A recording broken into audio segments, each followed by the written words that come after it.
call to order the Madison Metropolitan School District Board of Education Instruction Work Group meeting for March 5th. Say the 5th? Somebody help me out here. And the first order of business is public appearances. And we have one public appearance, and it is Chris Carusi. So Chris, you know how to do this. Make sure the green light is on. Let me know when you're ready, and I will start the timer. All right, well, thank you so much for the opportunity to speak tonight. I'm in my 5th year as a middle school parent at Jefferson Middle School. I'm also a very active PTO member, and as a result, I have nothing but deep respect for middle school teachers. They're really amazing people, and it's a tough job. And in my time at Jefferson, I have seen that one of the biggest challenges we face in our middle schools is retaining teachers. Just speaking from the perspective of my 8th grader right now, she has had 3 different art teachers in 3 years. Last year, she had 2 Spanish teachers quit in the course of 1 semester and then had a long-term sub for a semester and then was really behind in 8th grade. There's been tremendous turnover in special education, and we have friends all over the district. This isn't just Jefferson. This is a district-wide issue. And as a result, I think it's no coincidence that our middle schools continue to struggle, and we continue to see kids not achieving the way we want them to at this level. We've thrown a lot of new initiatives at our middle school teachers in the past few years. These include new math and language arts curricula, the BEP, DLI, new approaches to academic and career planning, and that's not helping either. If anything else, I think our teachers are dealing with initiative fatigue. They're tired and they're overstretched. So reading the plan for the middle schools over the next 3 years, on top of what we've already done, we're going to be adding block scheduling, interdisciplinary learning, project-based learning, new report cards, and a new science curriculum and some other stuff. And all of those things, except possibly the report cards, sound really good. But it's a lot. It's a lot to ask our teachers to do in 3 years. I really do appreciate the sense of urgency about trying to improve achievement and improve engagement at the middle school level. Having kids there, I know how important this is. But I'm kind of concerned that if we go too fast, this all might just fall on its face and not work. I think about 90-minute periods in middle school, and if the teaching is really engaging and exciting, it could work great. And if the teachers are too overwhelmed to actually shift how they teach fast enough, you could have a whole bunch of bored kids squirming and yelling and causing trouble. My daughter's a fiddler, and her fiddle teacher tells her to go slow to go fast. This means that in order to become a good fiddle player, you have to start out slow and listen to all your notes so you know where you're making mistakes before you speed up and play a fun fiddle tune. And I would take that as advice for reforming how we do middle school. Maybe we start out a little bit slower, slow down the timeline, make sure we're not playing any wrong notes before we just dive into this and change how we're doing middle school so it is more engaging and hands-on and exciting for our kids. I am concerned about the report cards. I don't know exactly what you guys have planned, but talking to high school kids, there is not a lot of interest in moving to standards-based report cards at the middle school level. I think kids would actually rather practice having a high school type of report card when they're younger, when it doesn't count. So when they get to high school and it does count for college, they're practiced. Thank you very much. All right, and that brings us to the next item on the agenda, which is the approval of the minutes. I will entertain a motion to approve the minutes dated January 8th, 2018. Is there a second? Moved in a second. Laura, your advisory vote? Aye. All in favor? Aye. Any opposed? That passes 7-0. And the next item is the adolescent learner update / middle school reform. So, all right. Jen, you look like you want to introduce this. If that's all right, TJ. All right, awesome. We have Cindy Green, and is Marcy joining us? I wasn't sure. It's up to you guys. All right, come on up. Marcy, sure. Excellent. And Lisa Quistat, of course. Has everyone met Marcy? Yeah. I think we should do a brief introduction then before I pass it over to Cindy to talk about what's going on with middle schools. Marcy, do you want to say just a little bit about yourself? Sure.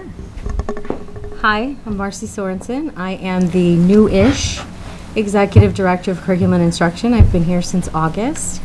Prior to my arrival here, I was a high school principal in Chicago for 10 years. Before that, an instructional coach for 23 schools in Chicago, and spent 11 years teaching high school, middle school social science. I have 2 kids in the district. They go to Olson, go Otters. And I have a husband also who works for the district. So I'm super happy to be here, super happy to be a part of the team, and I look forward to working with you guys. All right. Cindy, do you want to bring us up to speed? This will be a very short presentation, everyone, just a quick 5 minutes. Yep. Open it up for questions, because I know we have a big agenda for tonight. Yes.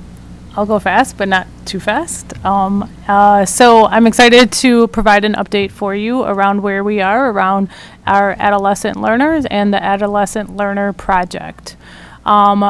You have a memo and you have a matrix that kind of outlines where we are. I think that I first want to say that we are in a different place than I think we thought we might have been at this time when we were in this work last year. So we spent a year, as a reminder, gathering feedback and having focus group sessions with over 600 stakeholders, and we took all of that information and we're going to develop a very robust plan for this year. And what we've learned this year in the work is that we really want to do some solidifying of some foundational work first with our middle schools before we think about larger innovation and acceleration. So a reminder, there's kind of 5 areas that were identified. It's curriculum and instruction, it's scheduling practices, it's our school structures, it's the school culture, and it's systems.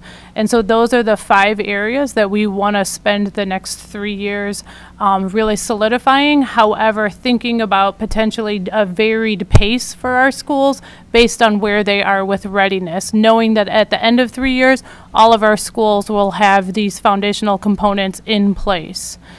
Simultaneously, we're also thinking about where we're going to go with the next strategic framework and the next 5 years, and we see that as an opportunity for our schools that are ready to accelerate and or feel like their readiness to move faster.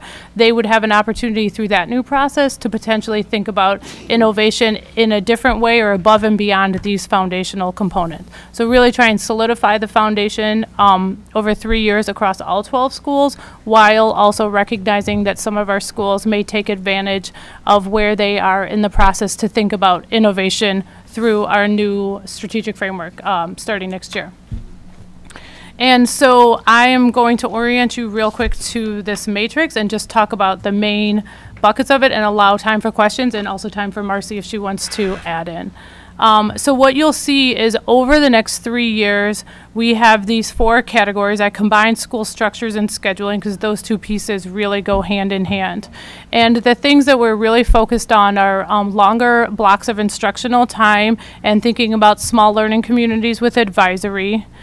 Continue to strengthen our curriculum and instruction, our core options, our accelerated options for students, as well as interdisciplinary and project-based learning. That is one thing we've heard loud and clear through the research and through our stakeholders that our adolescents need. Our school culture, the main thing that we really want to think about is how we leverage youth voice and how we use youth voice to help us in our decision-making process. And then in the systems category, as we just heard from Chris, this idea of a new reporting system. We currently have this hybrid model in middle school, so thinking about a new reporting system at high school, and also thinking about middle school beyond the school day, so it isn't just about that 7:30 to 3 o'clock time for kids, but what we can do to take advantage of some of our beyond the school day opportunities. Is there anything you would like to add? No, I don't think so. Okay. I think that, I just want to really hone in on Cindy's point around strengthening core. I think we hear that over and over again from our parents and from our students about, so what am I getting in core?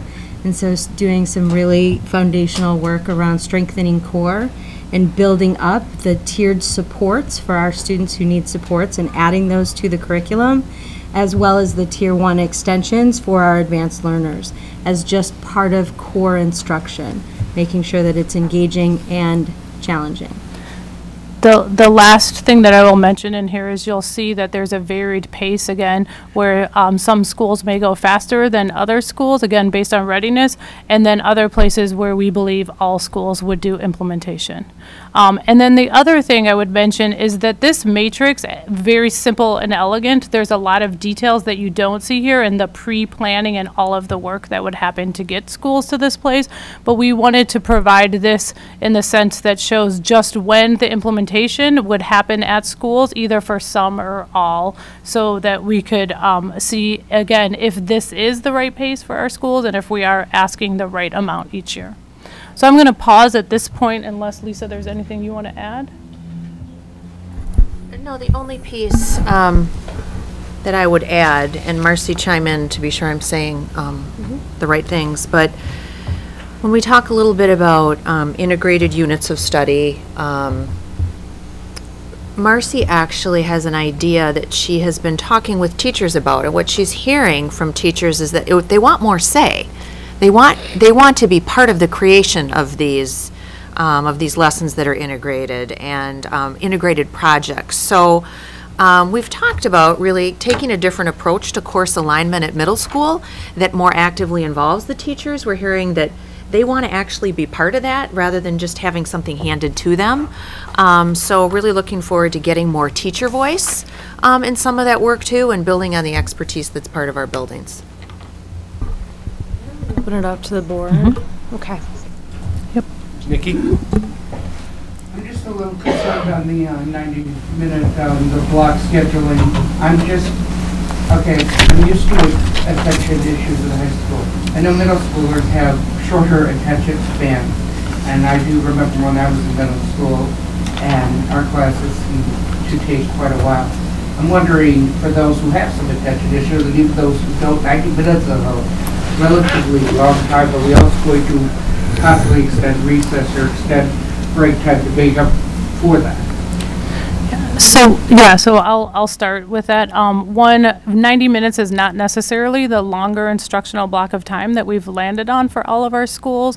As a reminder, our schools are doing some master scheduling work this year, and right now we have some schools that have moved to a 75-minute and 80-minute, but what we've also done is rethought how those schools are delivering interventions and how that instructional block of time paired with their CC teacher is allowing for more targeted work that could happen. And we believe that when they have the professional training, this will allow for more interdisciplinary connections. But the actual number of minutes for these longer blocks of time right now is varied, and we are going to be working with the schools over the next few years to think about our actual scheduling model. Got kind of a big question and probably some small ones, which is that in our middle schools currently, there's a great variety in how much is that transition from the elementary model where you have a single or paired teacher to a more high school oriented model where you go to different classes constantly, and different schools do it in different ways. Most of them do some form of transitioning from something very much like elementary school in 6th grade to something very much like high school in 8th grade. Not all, but most of them do something like that. And I guess that how do these changes fit with those models and that transition and that kind of organizational question? Yeah. So I'll start, and I'll look to Marcy to add in. So that's where we're thinking about smaller learning communities, and I want to kind of define what we mean by smaller learning communities. Smaller learning communities is a small number of teachers that share a group of students that are cohorted together and also in close proximity with each other. We haven't landed on yet if it would be a teacher that teaches 2 subjects, which looks like that does in some of our middle schools, or if we have 4 teachers paired together, one teaching, science, one social studies, one math, and one English for that. But we would like to get to a place where we have students that are cohorted together, small learning communities, a small number of teachers that are able to know the students well, provide those student services, wraparound services to them as well. I would say right now that our schools are, as they're thinking about their master schedule and they're developing kind of their philosophy and their guiding principles around their master schedule, schedule.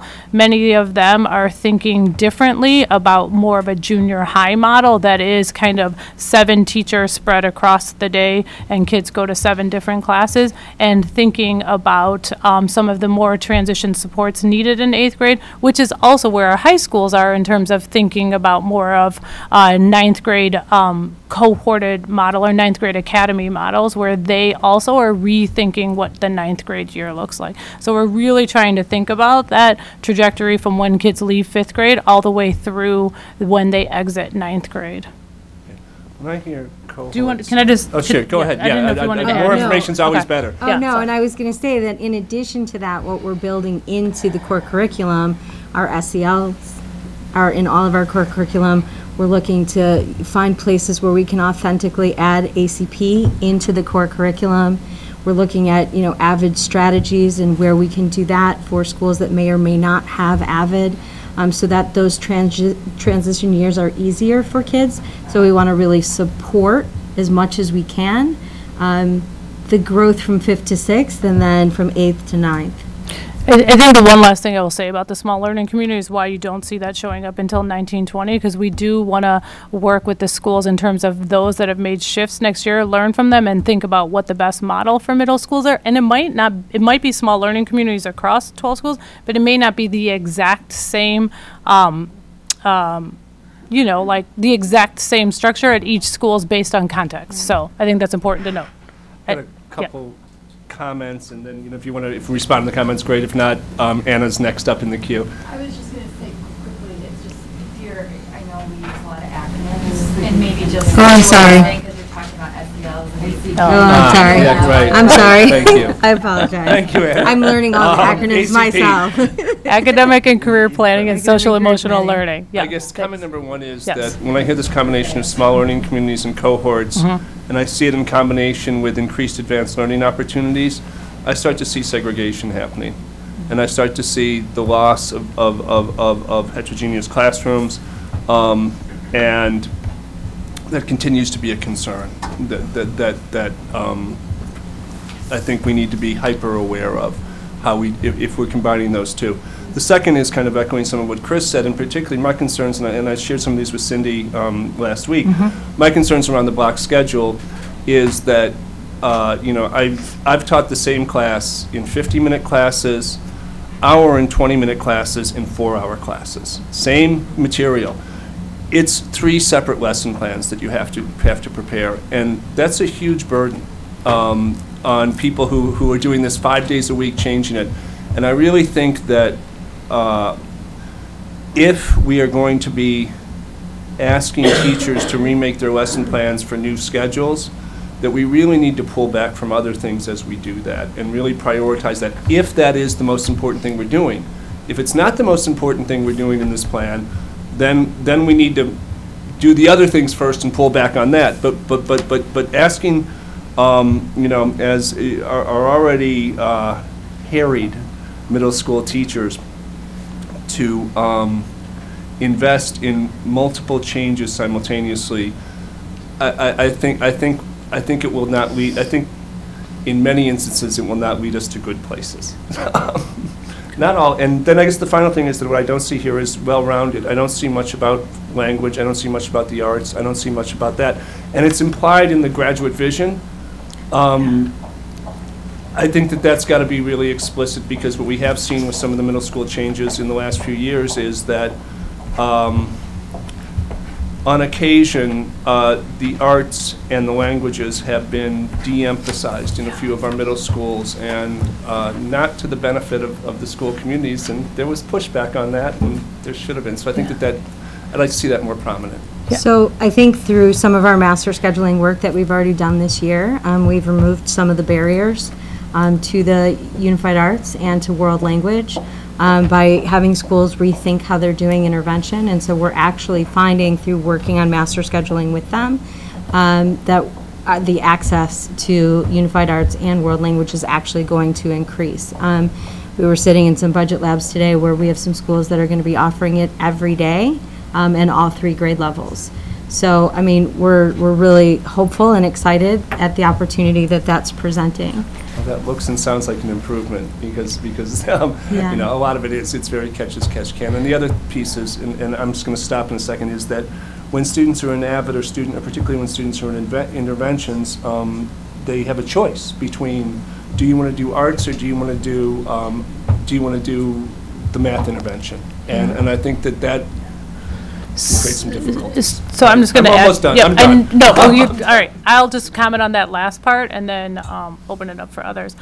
So just as a reminder, that is some of the work that we're doing around master scheduling. I know master scheduling does not sound sexy and does not sound like that is like deep work, but it is like everything hinges on the master schedule, and that is the work we started this year and continuing to do. The other thing that I would add is we are trying to detangle all of those as much as we can within the time, the student day that we have, and we've already started that work this year, looking forward to that implementation. And just the last thing I will say is it might not come out here, so I'll make sure it's more explicit, but this idea of our unified arts, we are rethinking that. We've been having conversations around what those courses should look like, when they run, what they should be, how we create 21st century. We have had conversations with Anna around some of those offerings, also courses that meet our current adolescent needs, so that is definitely a piece of the plan. So thank you for that. Anna.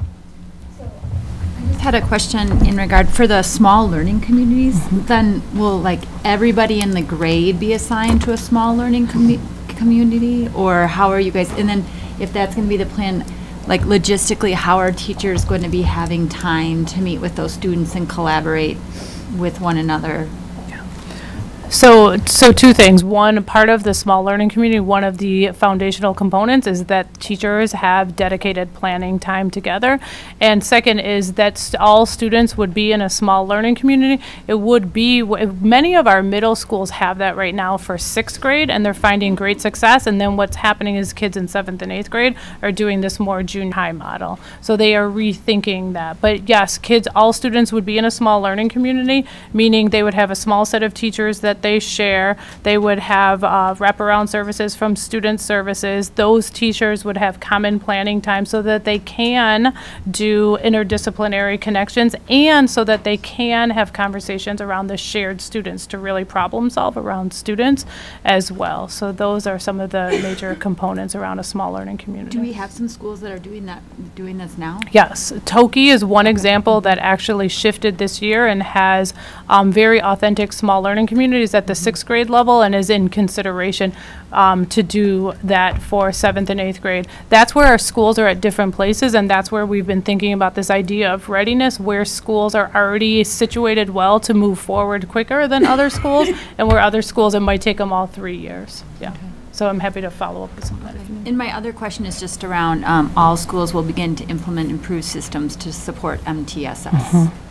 Can you talk a little bit about what those systems are? Or? Yeah, so I'll start again. So our multi-tiered systems of support, both for the academic and the behavior side, is really kind of just the way we do school, how our teams operate, how we do problem solving around students, how we do problem solving around our academics. And our schools are in another place where they're in varied places around MTSS. We've had what we call MTSS 2.0 for 4 of our middle schools this year, but what we want to do is ensure that as we're strengthening and changing up how we're doing interventions and how we're supporting students, we want to make sure that the school has processes and systems in place to ensure that that's supported, and monitoring checks along the way. I don't know if you want to add anything to that, but that's in a nutshell. Add, just as a part of teacher common planning, you know, that those are the systems and structures that we would want to help teams think about. So how are we talking about intervention? How are we talking about our young people and what interventions we're providing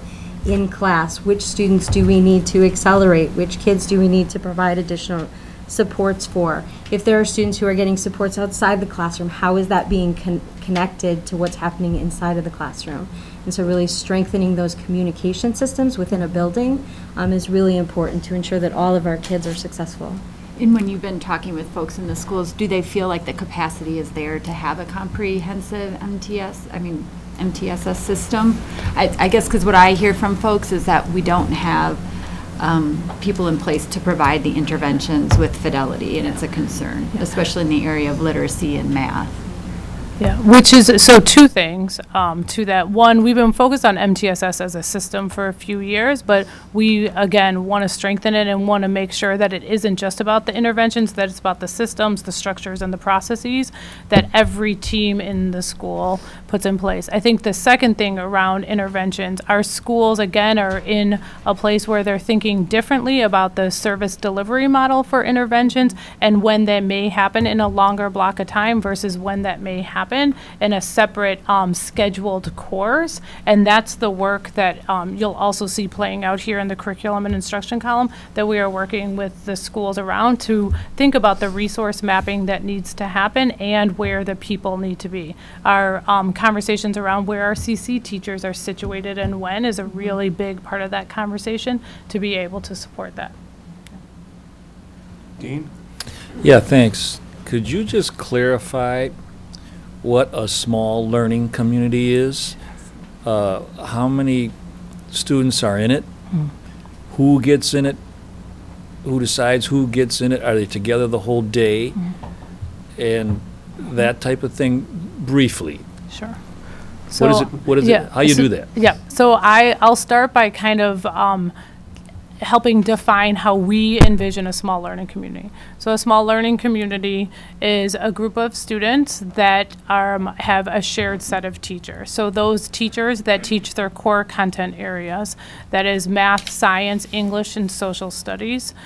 So a small number of teachers and a small number of students shared.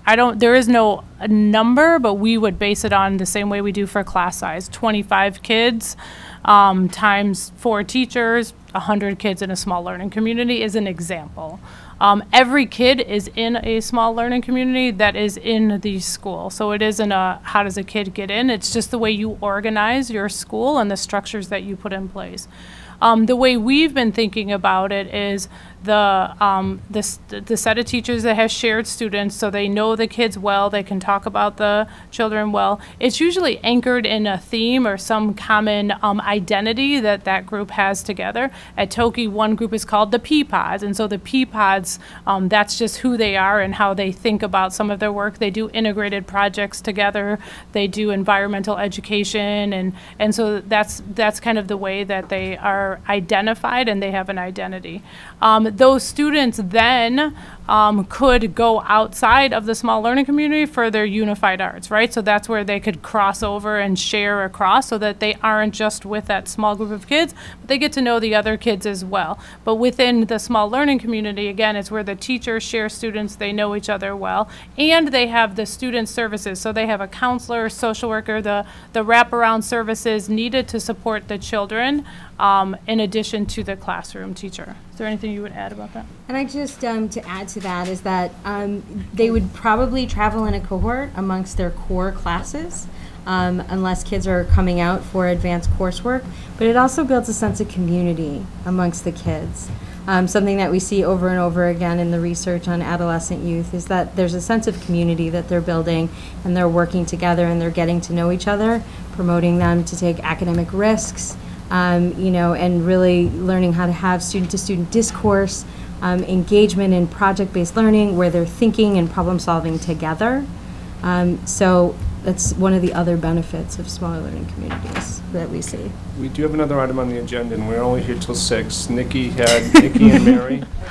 My question goes back to TJ's question on the issue of segregation. How are the classes divided? How are the individuals, are they done randomly? What do you also do if someone has a pull-out service, whether due to advanced learning, whether due to special ed? How do you make sure they still fit in the community?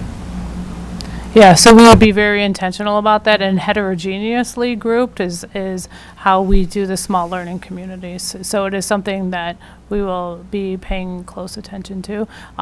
Toki, again, as an example, the kids there's 3 small learning communities across, and those students sometimes are cohorted together where they go to the same class, and sometimes they're shared across and they're sprinkled across. Mary and then Kate. Yep. You'd mentioned a lot of work and research that's gone into this, and I really appreciate that. My question, and it'll probably be a longer topic than what tonight is meant to be, but I'll be interested in what are the models that you've seen where this is working. As I prepared for tonight's meeting, I did quick little research myself. There's some very successful school districts that have implemented and are moving towards looking at K-8 models, understanding that middle school is a challenge. It's not only what we're seeing here in Madison, but in many areas. So I'll be interested in why we're choosing these, what specific school districts you can point to that show that they have had success with this, why we may not be considering other models, like looking at piloting K-8 in some areas, and so that's those are the questions I'll really be looking to go more in depth with, unless you want to provide insights now. I'm not sure. I don't know if there is a, so, okay. I'll just say a few things. Mary. And I can try it too. Okay, well, go ahead, and yep, you'll do shorter. And then, yep. Just as a reminder, we can send it back out. I mean, we did a best practice and research study on adolescents, so not necessarily middle school, because we started out of the gate, Mary, asking ourselves the same question. We didn't want to assume that a middle school was the right approach to serving adolescent learners well, so that's why it's actually called the Adolescent Learner Project as opposed to the middle school project. So I can resend that just so you get a flavor of what came up through that research and best practice review. In addition to that, I mean, it's interesting. Part of me feels like this is just such common sense work, right? The work that Cindy's laying out are just the best practices at any good school, I think, especially middle school, which we do actually have, should be implementing. And it's more about how do we shore up our schools over time. I think the idea of possibly innovating in some ways, like with a K-8 school, I don't know if you guys remember the long-range facilities plan. We threw a K-8 model on one of those slides, and that was purposeful because we think, you know, if the right opportunity arises in the right part of the city, in a school that could hold it, we think it'd actually be a really interesting option for our school district. So that's the short version, but more to come. Yeah, I'll just add that. Can I ask Jenna about the research report? Because I don't expect as a board member that I have to read through all the research, but what I do expect is that there is ample analysis and research and clear examples that show where models like this, even if it's the foundational work, have actually been implemented in a way that has made a difference. Because I feel that this is a lot of work. It is a lot of change. And there should be that analysis. And I know that you do that, right? You don't come up with these things and just, well, let's try this.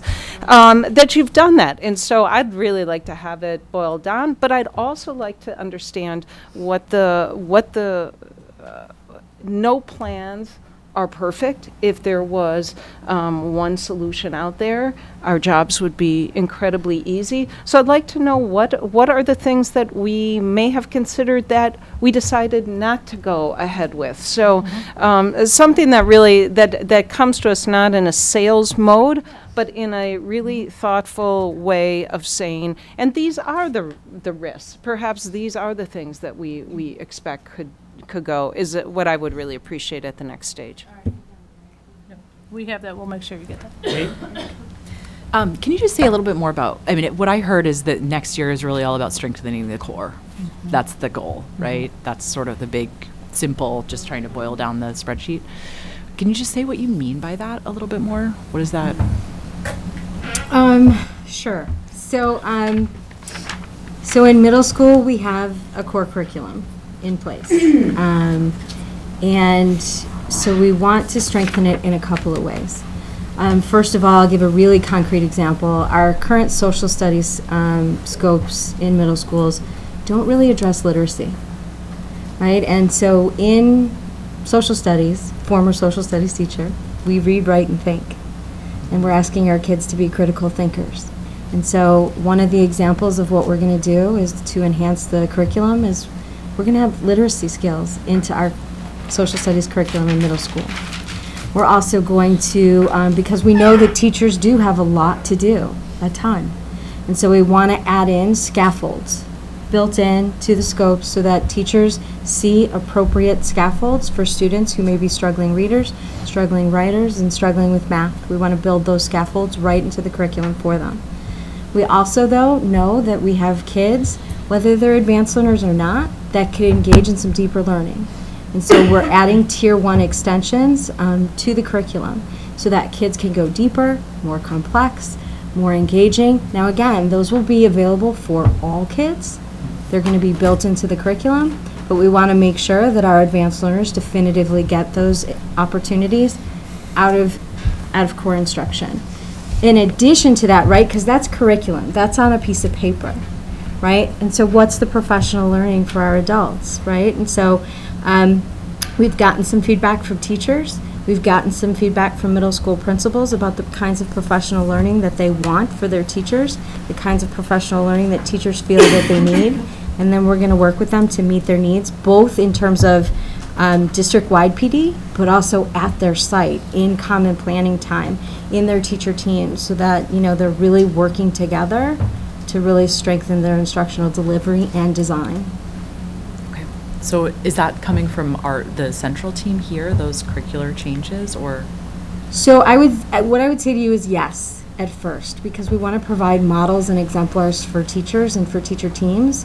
But eventually our goal is to really hear our teachers, at least from what I've heard, is we want to be more engaged and more involved in the curricular development process. And so what we hope to do over the next 3 years is really give schools processes by which they can engage in teacher teams to work on developing units in core curriculum that are aligned to standards. Okay. And then, I mean, are we taking the opportunity to kind of build in more culturally accurate and relevant absolutely. And interesting? Okay. Yes. I mean, in general, I'm really excited about the scheduling work. We have such a huge variety of needs that I am really hopeful we will be able to better serve young people at all stages, and in all subjects, right, and language, et cetera. So I hope that the output of that scheduling work is certainly the ability for more flexibility in terms of access in coursework. Yes. Anna? Just really quickly, in regard to the educator voice and the inclusion in the development of what's going on, I would really push for that to be included sooner than later, because we do want our educators to feel like they're part of this, and this isn't something that's just coming down to them that Absolutely. They need to implement. I think we'll see better results if Absolutely. They're part of the process. Okay, Jen. Jay, if it's okay, I want to be cognizant of time. This conversation was just meant to give you a glimpse into this work. There's no major decisions that are being made by the board. And next year, while we'll be strengthening core instruction, there aren't any major changes happening at the middle school level, even going into 18-19 necessarily, based on what's on the grid. We do have, again, if there are no other comments, another topic on middle school start time related to middle school, which we will need the board to make a decision on in the coming months, and I'd love to give that sufficient airtime, if it's okay with you and the rest of the board. I do think that what I take away from this is that we probably want to come back to this sooner than we were originally planning. And you know, that 18-19 doesn't look like a heavy-duty change one, but it does look like planning for a lot of change. And so I think that, you know, before that goes too much forward, I think that coming back to this table with this would be something that Lisa and I will try and figure out on the schedule. All right, sounds like a plan. Perfect. All right, thank you so much for the update. And I will say that as a transition, that one of the things you talked a lot about planning time. One of the nice things about the middle school start time changes is that it will create blocks of planning time for middle school teachers. Yeah, which we will talk about right now. I love it. Thank you. As Mike and Karen, and is it both mics or just one mic tonight? I think both mics. Both mics Yeah. 2 mics for the price of 1. I love it. And Mike Herding wore a very special and symbolic tie for. We were driving a bus, right? It's on the presentation. We're thrilled that Mike Herding is back to help us with this very important project. So, Mike, Karen, and Mike. Thank you. I don't know. And with an eye on the clock too, please, even though. Yeah, it's a pretty straightforward presentation. It is. Yeah, we'll go through this I'm not as sure we need to quickly go as we into it. can. So, as always, it's a pleasure to be able to speak with you, so thank you for that opportunity. Tonight, we're going to present a plan that's doable in terms of altering middle school start times and has the potential to prove outcomes for our middle school students. So we'll get right into it. At the end, I'm going to ask you these 3 questions. And so as you go through the presentation, if you can think in these terms, other information that would be helpful in the decision you have to make to move forward with this, what questions you might have, and is the board interested in moving forward? So moving right along, so having me here might be like deja vu. I was here over 2 years ago talking about middle school start time. And so, and you look at that timeline, the plan keeps getting better, and I think we have a good plan for you to look at. It better aligns with what parents have told us, and it accomplishes a number of other things that hopefully you'll understand as we go through this. So I think most of you are pretty aware of the research which supports moving to middle school later start times. The only other thing that I would say is a couple of things that I picked up in looking at what research has been recent since I originally went back, and I found a couple things that I thought might interest you.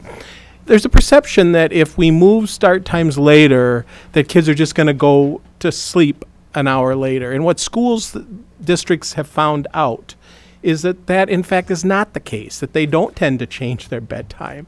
But what happens is the number of students that get 8 hours of sleep greatly increases. The other thing that's been found out is there's always a worry that kids won't be involved in after-school activities as much because the after-school start time, the later start time interferes. And they find in many cases that it actually increases. I think we do want to move forward just as it's good work and it's very clear. presentation was Presentation of the very clear. PowerPoint, and if we can hit highlights to have time for Yep, feedback. all right, and let's- discussion. And Yep. I don't it think is we very need to good go through work, it. and that's why we probably don't need to spend so much time redoing it now. Can we go straight to the proposal slides? Would that be We, okay? we can do that.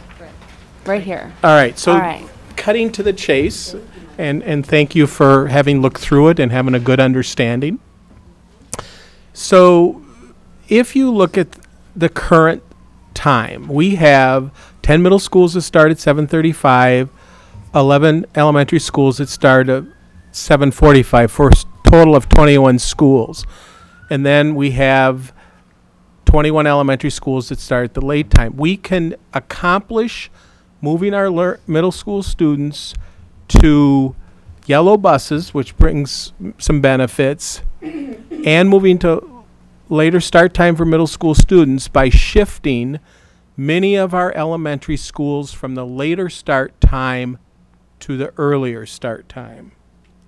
That's how we are able to do this. And so you know that we currently are transported by Metro. If Metro were able to meet the needs of us, we would continue to do that with Metro. Unfortunately, they're not. And so at the end of the 3 years, you would see that our elementary schools, we'd have 24 that would start at 7:50, and then our middle schools and the late elementary schools would start at 8:40.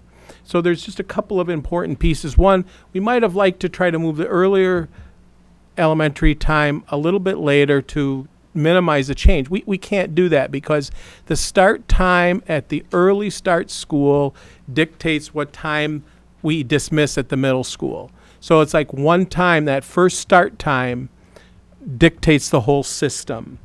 And And so when you think about the number of schools that would shift from late start to early start time, it's like, oh, that will be quite a change. Well, we know that we have 21 schools that handle that now. So how do those schools, are they able to adjust to an early start time? So how we engage parents in working with early start schools to help us make that transition. And so that would be the planning year. Shifting to the other end of the picture, after the 3-year implementation, this is what that would look like. And I'll just call your attention to the future part of this, which is our middle schools would get out at 3:52. And we think that that's still before that sweet spot before 4 o'clock, which will still allow middle school kids to partake in after school programming and other opportunities after school, and also avail themselves of extra hours sleep so that they're able to make it through the day and not see the things that we currently see. So just understanding that everything is interrelated. So the plan doesn't have, it's not like a smorgasbord. We either do this as a district and switch all of them because it's complex of the distance of the middle schools to the feeder elementary schools. So it's a package deal, and we would make this over 3 years, with next year, and this is critical, next year would serve as the planning year. I know that cost is always on your radar as a board member, so Michael, address the cost. Okay, very briefly. So first, of all the retirement hobbies Mike could choose, this is what he's done. So you've seen a number of these different scenarios over the last couple of years. This is by far our most efficient, best use. $660,000 is the total lift with a contingency built into 3 $220,000 lifts, and then it stabilizes. And there's one sort of off-slide fact that I think you should know. We're spending less on student transportation now than we did in 2014-15. We have some really efficient operations. We have a really good contract. And, it's just been a tightly managed area. The budgetary allowance for this transportation department is about $11.8 million a year. They're actually spending only 11.2, 11.3. So the takeaway from that is there's room within the transportation budget to take this on without displacing some other area of the budget. So that's certainly good news. Looking at the possible implementation schedule, and I really want to call your attention to the fact that this would be a gradual implementation so that schools and parents have enough time and the district has enough time to take care of the many details. So what that would look like, if you look at a timeline, notice at the top one, the importance of communication. And I'll flush each one of these areas out just a little bit. But communication, and not just with our parents, but our staff understanding the change, our community in terms of employers, everybody understanding why we're doing this for our middle school students. So flushing that out, looking at the input, I want you to know that since I presented to you when I came back to fill into Karen, Mike and I were here in the fall, I have talked with these particular groups, just understanding and really trying to learn what are the red flags between in moving to this. And there's nothing that's been insurmountable that we've uncovered. And really being concerned about things like MSCR and being able to provide different types of programming perhaps at the middle school if they have a less amount of time, or some increases at early start elementary schools with a little more time for the after school care. Talking with Metro, talking with Badger. And the one area that I haven't done as much talking with, but did talk with several parents, is the elementary parents and what does shifting from a late start school to an early start, and in many cases is actually helpful to parents to be to work by 8 o'clock. So I want you to know that we have really worked to find out, so what are the red flags? The last couple things I'll say is leading up to the planning year really involves identifying who we need to work with next year. You know, things like our parochial schools, how do they fit into the circle, this puzzle? Because we transport parochial students, we need them to make some shifts as well. And things like our after-school programming, working with the providers such as Red Caboose or Wisconsin Youth Company, making sure that they understand the change that we're going to go through. And so in the planning year then, you can see we've really thought very globally about taking the time to do it right. Districts that have not succeeded oftentimes have tried to rush it through. And so we really think having at a minimum of 1 year is helpful to our parents and our middle school staff who would shift times and our late start elementary schools. So you got the abbreviated version. I would entertain and always appreciate and welcome your questions. First, I would like to spend an hour celebrating this because I think we have a great plan here, but we don't have the time. I would love to go into every detail and just glory in it because I'm so happy this is happening. But again, we don't have the time. We're okay with that. Two things is I think that what I'm hearing from people is the elementary parents need to be brought in a little bit more, and you already have that there. I would emphasize that.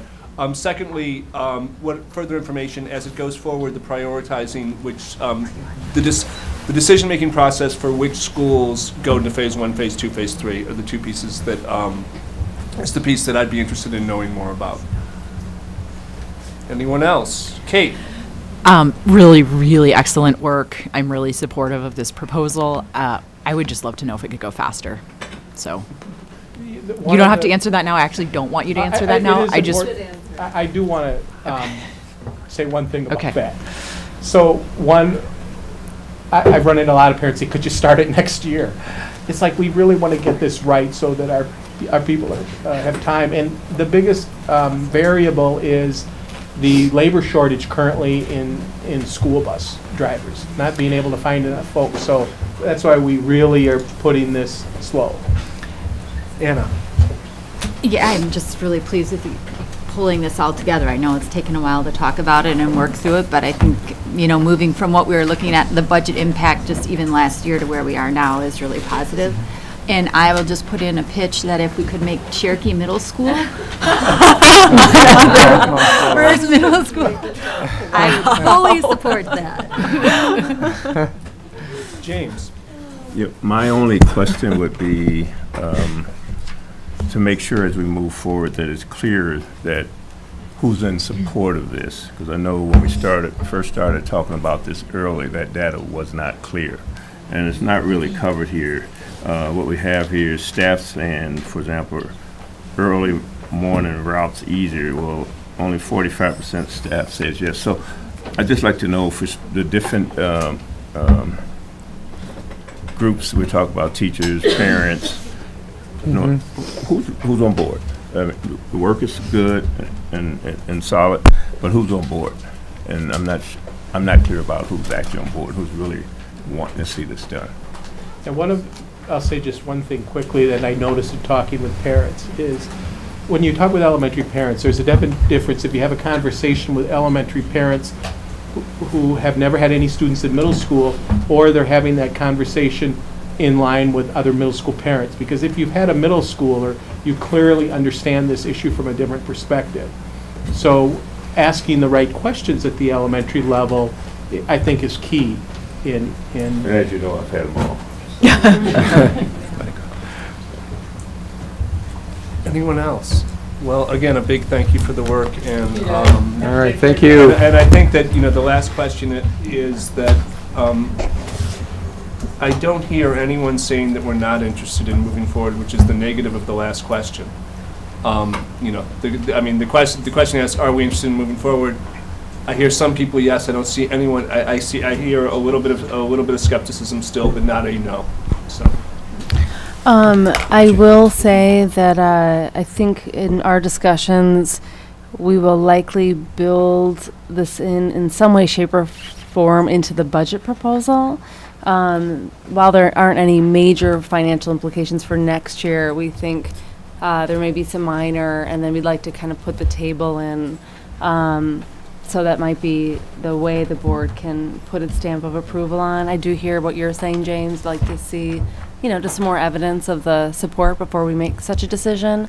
And we'll talk about how best to do that. So thank you, everybody. Really appreciate it, and really appreciate your hard work on this. Transportation team, budget, Mike, Karen, I mean, really super appreciative of your work. All right, I will entertain a motion to adjourn this meeting. Move. Second. Laura, your advisory vote. Aye. All in favor? Aye. And for those in the audience, we have 3 minutes or so till the next meeting starts. 3 minutes. TJ. Let's use them wisely.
Okay, James, let's go share. You ready?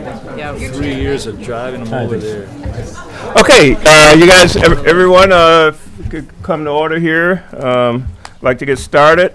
This is the Special Board of Education meeting. This is an open session workshop. So we'd like to get started. This is a meeting for Monday, March 5th, 2018. And the topic today is the Behavior Education Plan. This is our mid-year update. So a lot of interest in the topic. I'm sure the board has a lot of questions. And we have ample time to address those questions. So we'll get started. I don't know if Jen, if you have anything you'd like to open with. If not, I'll just take a couple Okay. words, James. Thank you. I want to thank everybody for coming here tonight. Quinn Craw, the coordinator of the Behavior Education Plan, Leah Esser, who is our Director of Mental, Behavioral, and Physical Health, and I never know if I quite get the order of those words right, is here tonight, along with John Harper, the Head of Student Services.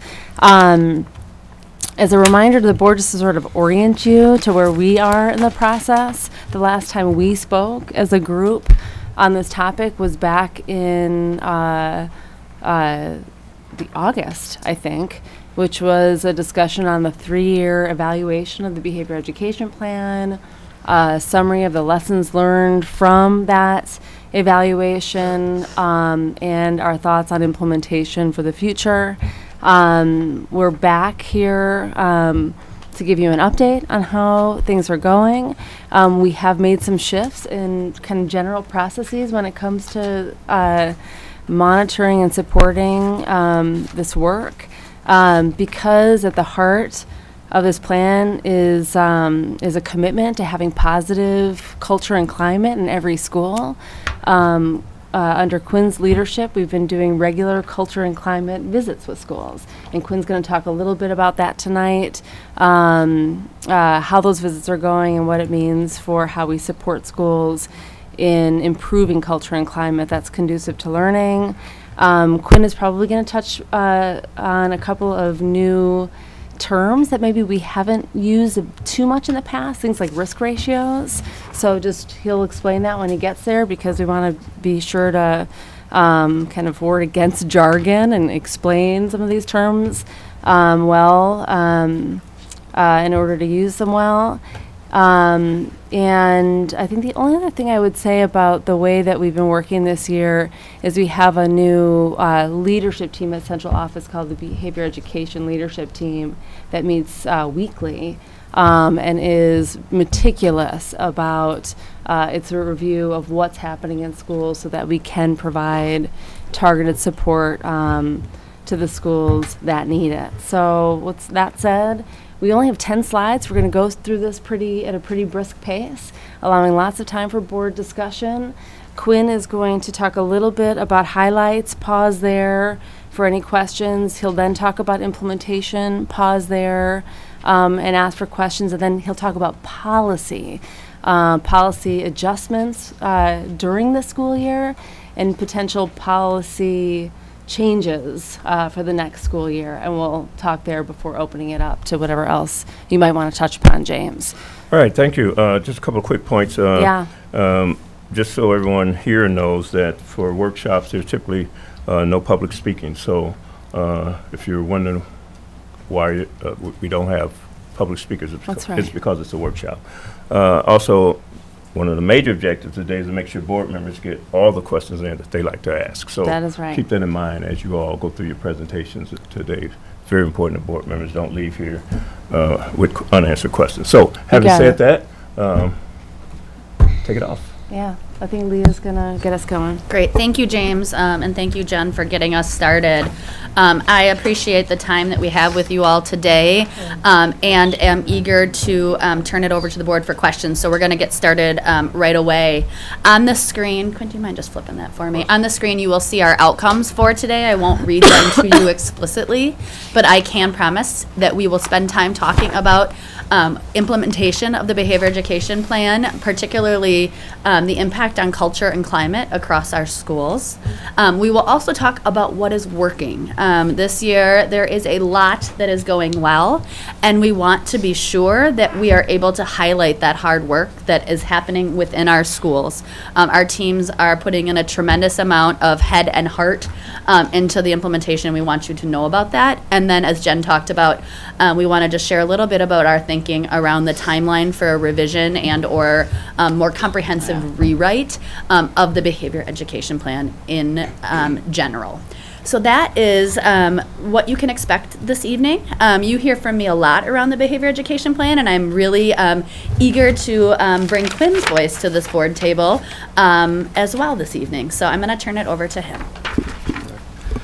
Hi, good evening, everyone. Thank you for having me. Again, my name is Quinn Craw. This is my first year in this role. I was at Senate Middle School the previous 3 years, and in Houston, Texas before that. So I'm going to take us through this first slide in our presentation, as Jen alluded to.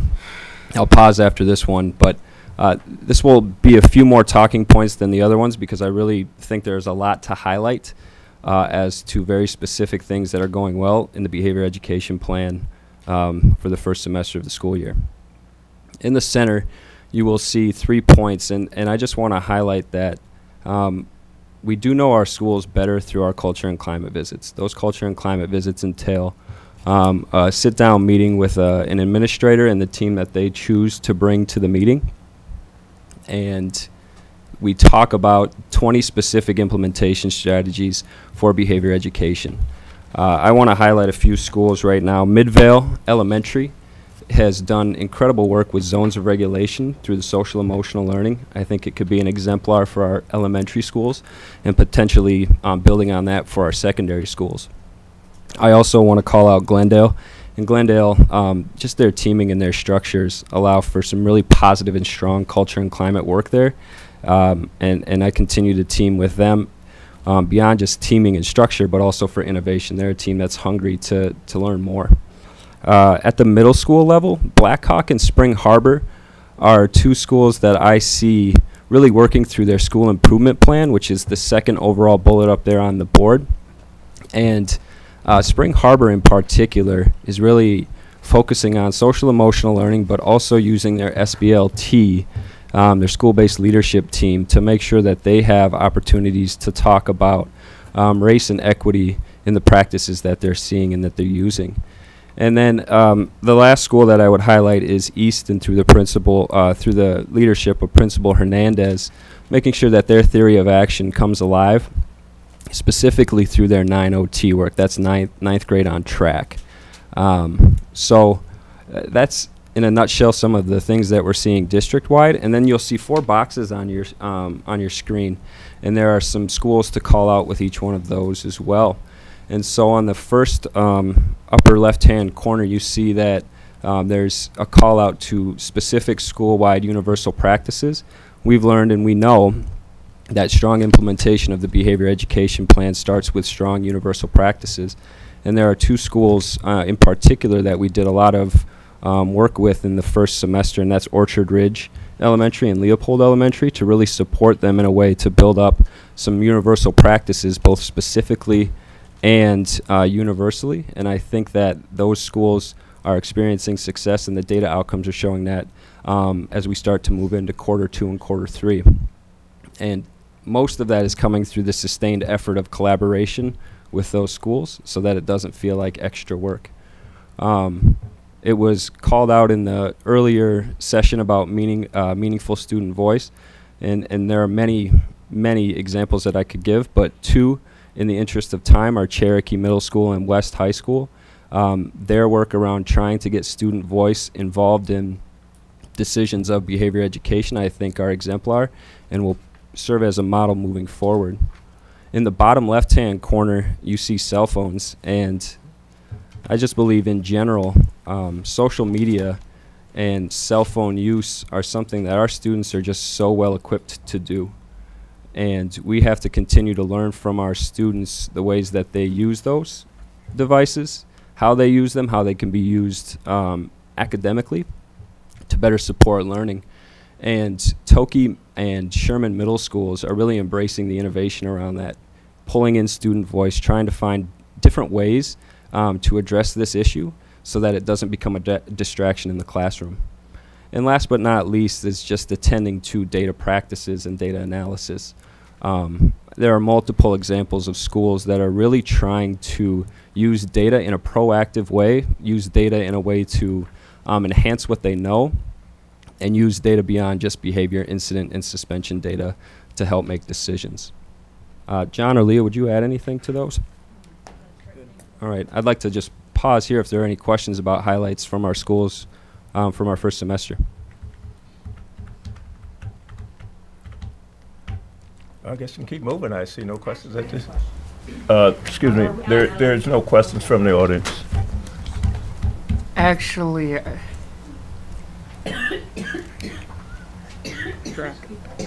I dropped it. Never mind. All right. Keep moving. All right.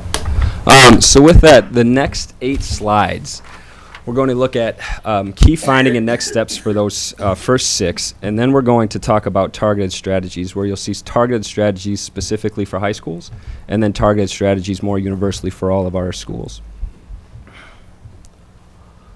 So first up, with our analysis from the first semester, we really looked at behavior incident events. And what we know is, again, just calling out data practices I believe are improving. On your screen and in your slides, you see 2 different, I guess they would be cutouts of some reports that we ran. And data fidelity is listed there as at 3.13, just to give a little context. That comes from our culture and climate visits. And schools all self-rated themselves on a scale of 1 to 5. That's on a 1 to 5 point scale, and so most of our schools are feeling like they're at baseline or better implementation of data fidelity. That data fidelity then helps make more informed decisions. We also have teachers that need support. Do you need to Yeah, jump I want to in? know what you mean Sure. by data fidelity. Data fidelity means, as you probably know, TJ, entering our behavior incidents through the OASIS system, both incidents and suspensions, restraint and seclusion. And this is self-reported data fidelity, so Mhm. we have no check on that. There's no outside validation of that. It's simply self-reported. It's the best way that we've gone about it this year to get where schools are at. And so none of your culture and climate involves That's correct. observing and checking and working through whether the data is being done, whether consistent reporting of level 1, 2, and 3 is happening in the school. Is that part of the data fidelity system, or is it simply self-reported? I was just going to say that the old visits that Leah led before Quinn was on board were they were mainly about fidelity to policy, compliance. They would literally just grab a handful of incidents, double check to see if they were kind of coded correctly. So we feel like we've got a pretty good handle on where schools are with data fidelity, enough to trust, generally what's here. But we needed to begin to move beyond simply data fidelity to start talking about actual strategy for creating positive cultures and I climate. guess I think we have to achieve it before we move beyond it, and I'm not confident we have. And I think one of the places, and I want to return to this later, but just to mention it now, it's one of the places I don't think we've achieved this in progressivity. That I think that we have an inordinate number of events that continue to be coded at level 2 for the same students that never get coded at level 3 or only get coded at level 3 very, very late in the process. Students with 140 level 2s and maybe 6 level 3s. And I think that that's part of data fidelity too. And so I guess I'm wondering, that was kind of behind the question is, are we looking at that? And I will return to progressivity because I think that that's something that's very, very important. I appreciate that point too, and up there you'll see that schools are in different places. So there are certain schools in that orange and light yellow that have identified that their data is not where it needs to be. Their systems are not producing what they need to, particularly with what you said, certain students not progressing from level 2s to level 3s. And we are working with those schools. Thank you. Okay, Anna? Anna. Just real quickly, and when we were back in August, I had brought this up around, I know we're tracking the behavioral incidents. Or have we come away with a plan to start tracking the interventions that are being applied for various students? Because I just get concerned when we have kids with, high numbers of referrals, but we don't know what interventions are being utilized and whether we're seeing any improvement in behavior. So is that something that we're doing yet, or is it something we're moving? Sure. Yeah, I can just speak to that just very, very briefly. I think this has been an area of challenge that we have identified since we started implementing the behavior education plan. In particular, the challenges with our documentation platform as a whole, so much so that that's partially why we felt compelled to look at a different system. So we are working very, very closely in very tight collaboration with the EduClimber team that is working to develop the rollout plan for that management system, and Armando Hernandez on our team and others in the intervention academic world have really been looking at what has worked for us and what has not worked well, and really making sure that that system is catered to be as user-friendly and simple and effective in documenting those interventions. So it's partially a practice and a big part of it is a platform issue. Mary? Okay. Just on the data fidelity question, I'd be curious what your take on the fidelity around, in particular, drug and alcohol use in schools. So students under the influence at school, what your take is there on how accurate the information we're tracking is. Yeah, I think that's school dependent right now. When I speak with certain administrators and student services teams, they at times struggle with how to code things, especially if a student comes in maybe smelling of it, but there's no evidence that the student was using. And so those are conversations that student services teams are having and grappling with, and we need to continue to support them. And I think the policy conversation at the end of this slideshow will get to that as well. Yeah, I'd like to come back to that point at the end. Okay, Nick. Just one quick question. You stated students with disabilities are experiencing fewer incident events in the past 2 years for 1 and 2s, but they suddenly, I'm noticing, went up in level 4s. Is there a particular reason? Does the data explain that? I was a little confused. Ultimately, I think the level 4s is where physical force against staff starts. It starts at a level 4, and there are there's one school in particular that's experiencing an increase this year. They document very well. Their data fidelity, I would say, is a 5.0. Additionally, are those more the physical aggression are these more manifestation due to disability, or are these just random? John, if you would interject, I'm not sure. I haven't combed through all of them.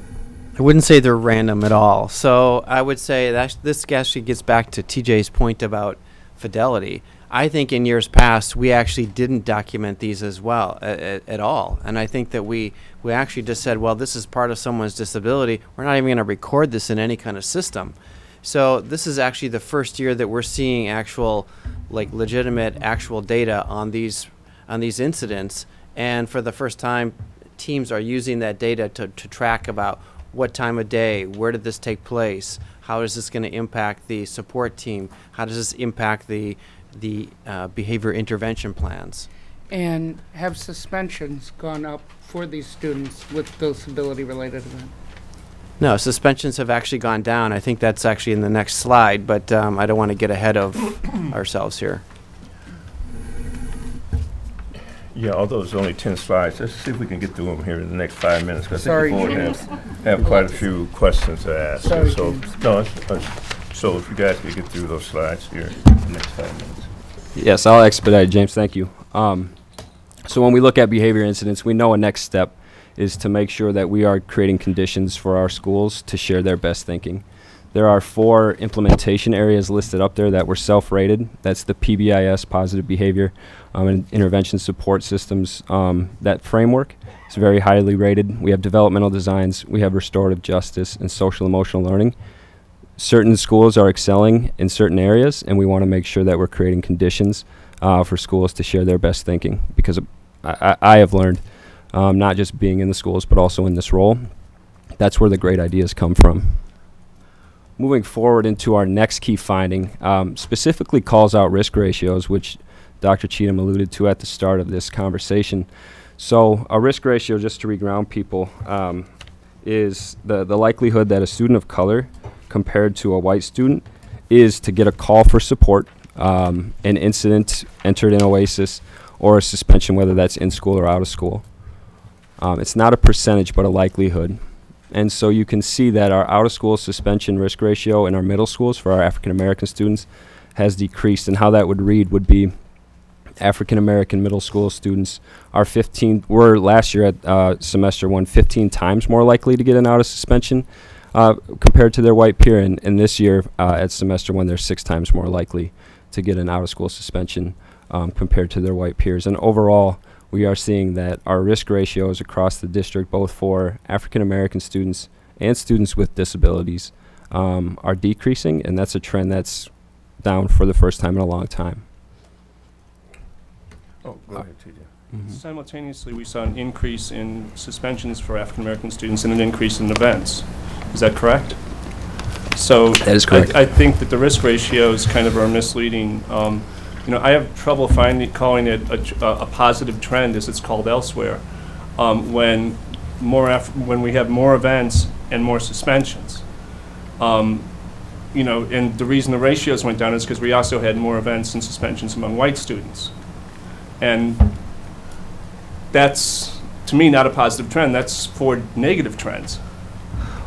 If I may, I believe it speaks to kind of what you were talking about earlier with certain students having a high number of incidents, events, suspensions. So some students in our district have multiple suspensions.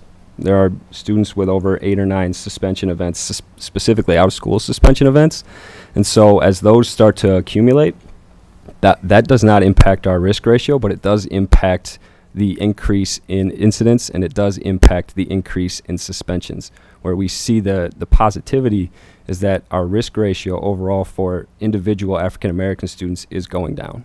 A risk ratio are more African American? I mean, it's a simple, straight question. Yep. Did more African American students experience suspensions first semester this year or last year? I don't have that number in front of me, but The data I've looked at says that this year. Okay. And you know, and perhaps I looked at data a little differently than you did. But to me, that's not a positive trend. I mean, there's just no way to spin that as a positive trend. And I'm really, and I you know, I ran across this when we, and just had to ask myself, what are you thinking? That's a positive trend, that they have more behavior incidents and more suspensions. So I think the risk ratios are a distraction, and I'll probably return to this also, but I think they're a distraction.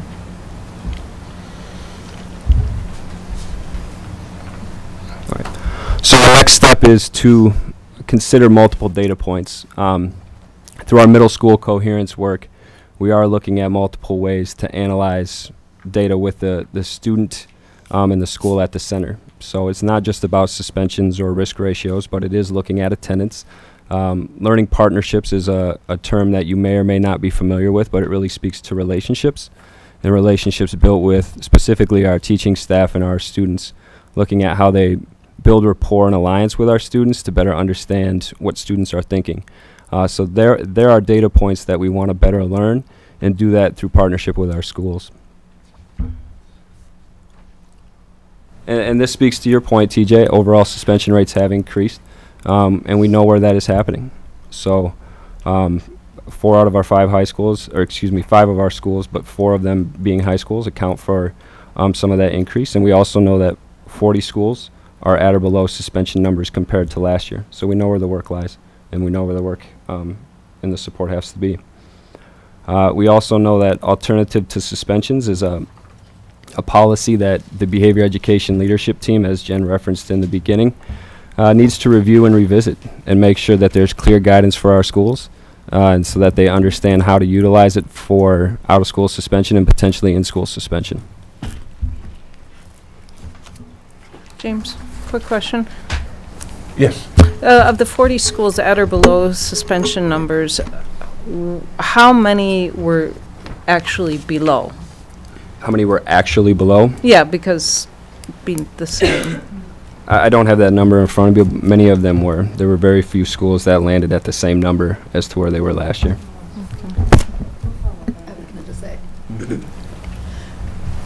Could you speak a little bit to how the out-of-school suspension or suspension information correlates with climate survey data? I noticed that we didn't include that in here, and I was a little surprised, given that I think the goal here is a positive and safe learning environment for kids. And just could you speak a little bit about what that correlation looks like? Sure, and Leah or John jump in, and Dr. Cheatham too. I would just say it's difficult because the climate survey is last year. And the numbers that we're looking at are from this year. So the correlation is difficult and the comparisons are difficult to draw. That's kind of working with apples and oranges, in my opinion.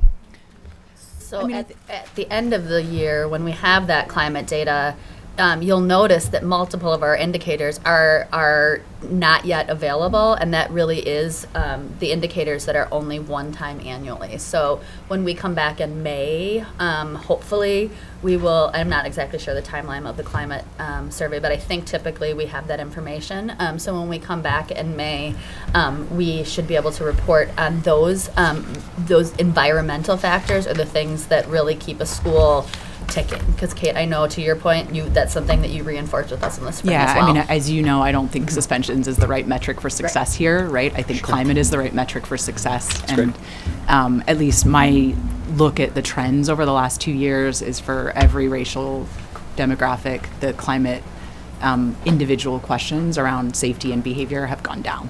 Yep. They've gone down between 5 and 15% for,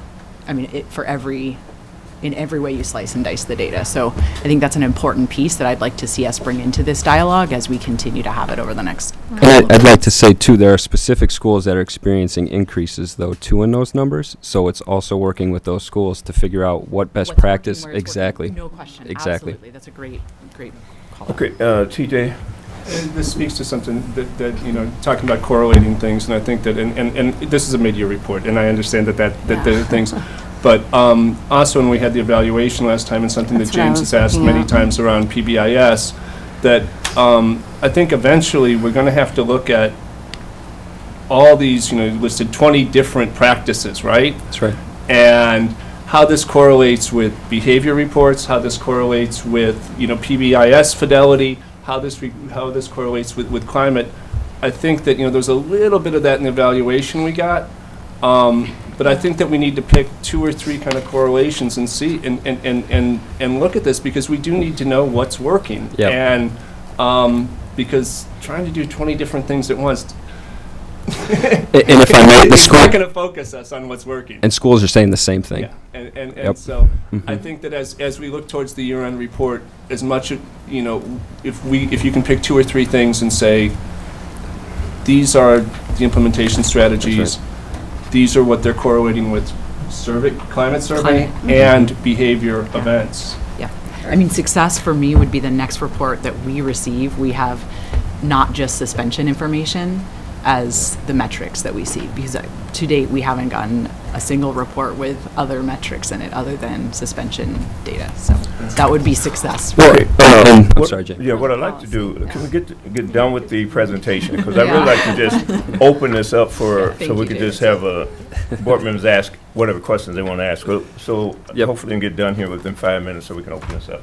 So as it was stated, for our high schools, there are some very targeted strategies. And I won't read any of these slides or points to you, of course, but we definitely want to focus on 8th to 9th grade transition. We've heard that from our middle school and our high school leaders and teams. Really want to continue to dig into Operation Youth, both internally and externally, and then supporting high schools in one or multiple of the following areas that are listed there. And then overall, some other commitments that we have as just a commitment to all of our schools is, as a behavior education leadership team, continuing to look at those key suspension metrics, coordinate supports where needed, and as you can see, continue to just provide time and space for our schools to collaborate and share best practice. And so with that, James, that takes us through the implementation point. If you'd like, I can go through policy. Yeah, let's keep moving. Okay. I'd like to just get everything on the table so board members can ask whatever they like. Perfect. So when we look at this these next 2 slides, it speaks to policy revision. And so we're proposing that there's a timeline for our policy rewrite. As you can see, we're giving information to the board now, and ultimately we want to, by September of 2019, get a second edition of the behavior education plan up and going. There are some reasons for that. The biggest being that we need time to organize our efforts around what we're learning from culture and climate visits, and to TJ's point, making sure that we have the the right strategies and focused strategies to support our schools. There are stakeholders that need to be involved, and we just want to make sure that our schools completely understand what's coming their way, so that September 2019 is kind of business as usual going into the school year. With that being said, we also know that there are some short-term adjustments that need to be made. And on your left, you can see some things for this year is really about student learning and student understanding. We need to teach and reteach our students those particular 4 areas on the left to make sure that they understand the context of each one of them and how that both can disrupt learning environments in our school culture and add to unsafe practices if they're being used. And then on the right, we have policy adjustments that are critical for next year. As you can see, each one of them named. And repeated fighting is one that we really want to dig into, which would go back to code of conduct and doing a data analysis of a number of years to see what adjustments have to be made. So in a nutshell, that takes us to the end. All right, thank you. Nikki? Question on the last slide. No offense, I believe that we need to work with our students. Don't get me wrong, but do we have any measure on, for example, how many SEAs happen to be cut at certain high schools, and if that affected the behavior rates of students? Do we have that data? Can we get that data? I'm sorry, Nikki, could you say that again? The number of who that SEAs. SEAs that were cut? Did Yes. you say CUT? CUT. Like- As okay. in they, for Like example. physically or positions? No, as in let go. Thank you. Position. Sorry. Thank you. I didn't say that the right way, and I apologize. That's No, not it's what I It was meant. just where my brain was. So nope, you're good. Thank you. And so that's what I'm curious on. Additionally, I worry on the safety procedures.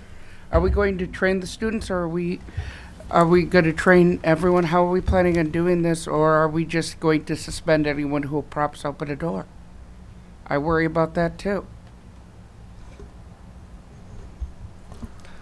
Is that a Yeah, comment or Yeah, a question? question. No, okay, I just wanted to be sure. So I think what we have to do is make sure that universally students are taught and understand, and then also have a voice in that process. So we have ways to do that, whether that's through a restorative justice circle or a circle of power and respect through our developmental designs process. Our secondary schools specifically will be having that conversation with our students, and I believe our students, A, are ready to have that conversation, and B, will want to promote safe practices in the school and understand that there's a seriousness to propping open doors, even if it is for a friend or another classmate. We just need to be very diligent about sending all of our visitors through the welcome centers so that they can be properly identified and ushered into the building. Thank you. You're welcome. Okay, so I guess I'll ask a question. I've stated this before, that I'm sort of in a different place now when it comes to all these reports and all the data and all the information. I'm happy to see board members are still really delving into it and analyze it and all. But I guess I'm more into the results and solution mode now. We hear a lot from people that come to the board and say, here's a problem. And so I think it's great that we get all this data, and I'm thankful for board members that like to really delve in. I used to be that way. It's I've changed a little bit over the years. What we hear now is that classrooms are being disrupted and fighting, for example. And what I want to know specifically, because my mind is more around targeted interventions, and so it's no surprise this is where I am. So I want to know, in all the data and all the work we have here, and all the work analysis you've done, how are you going to get at those? I don't want to really delve through it and say, and try to figure it out. So can you tell me how you guys are going to get at those issues that people are bringing forth about classroom disruptions and fighting, for example, those two issues, because they're connected? So I guess I'll first start, and John and Leah, you can jump in. With the classroom disruption, that speaks to, I think, a progression from a level 2 to a level 3 that may or may not be happening. And schools are trying a lot of things.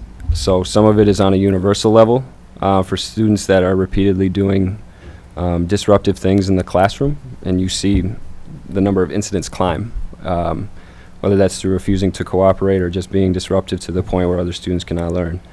I think a lot of our student services teams are also feeling like strategies are tried, are in place, maybe for 3 or 4 days they work, and then there are factors that are out of everyone's control, and the student may be disruptive again. So it's analyzing that as well, about what's working, why it works for a short period of time, and then why the intervention may or may not be working. I think continuing to work through a multi-tiered system of support to both understand academic and social emotional needs of students are universal ways to do that. And Leah, do you want to speak to more targeted Tier 2 and Tier 3 ways?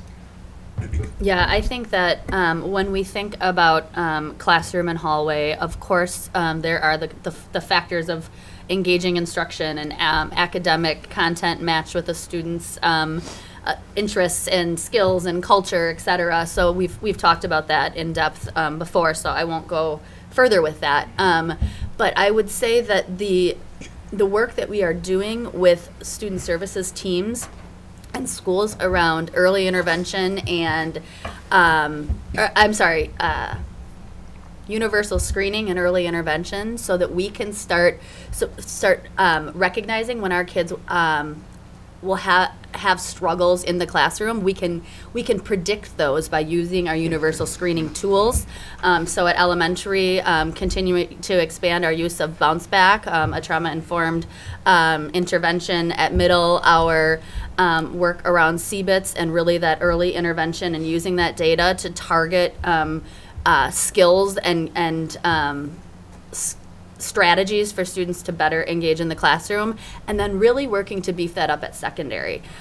We are now in a position where we have several formalized interventions for secondary, something that I could not have said to you even a year and a half ago. ESPERT being an intervention to address issues of motivation and or AODA, which stands for Screening, Brief Intervention, Referral to Treatment. Thank you. And DBT Steps A, which is Dialectical Behavior Therapy for adolescents.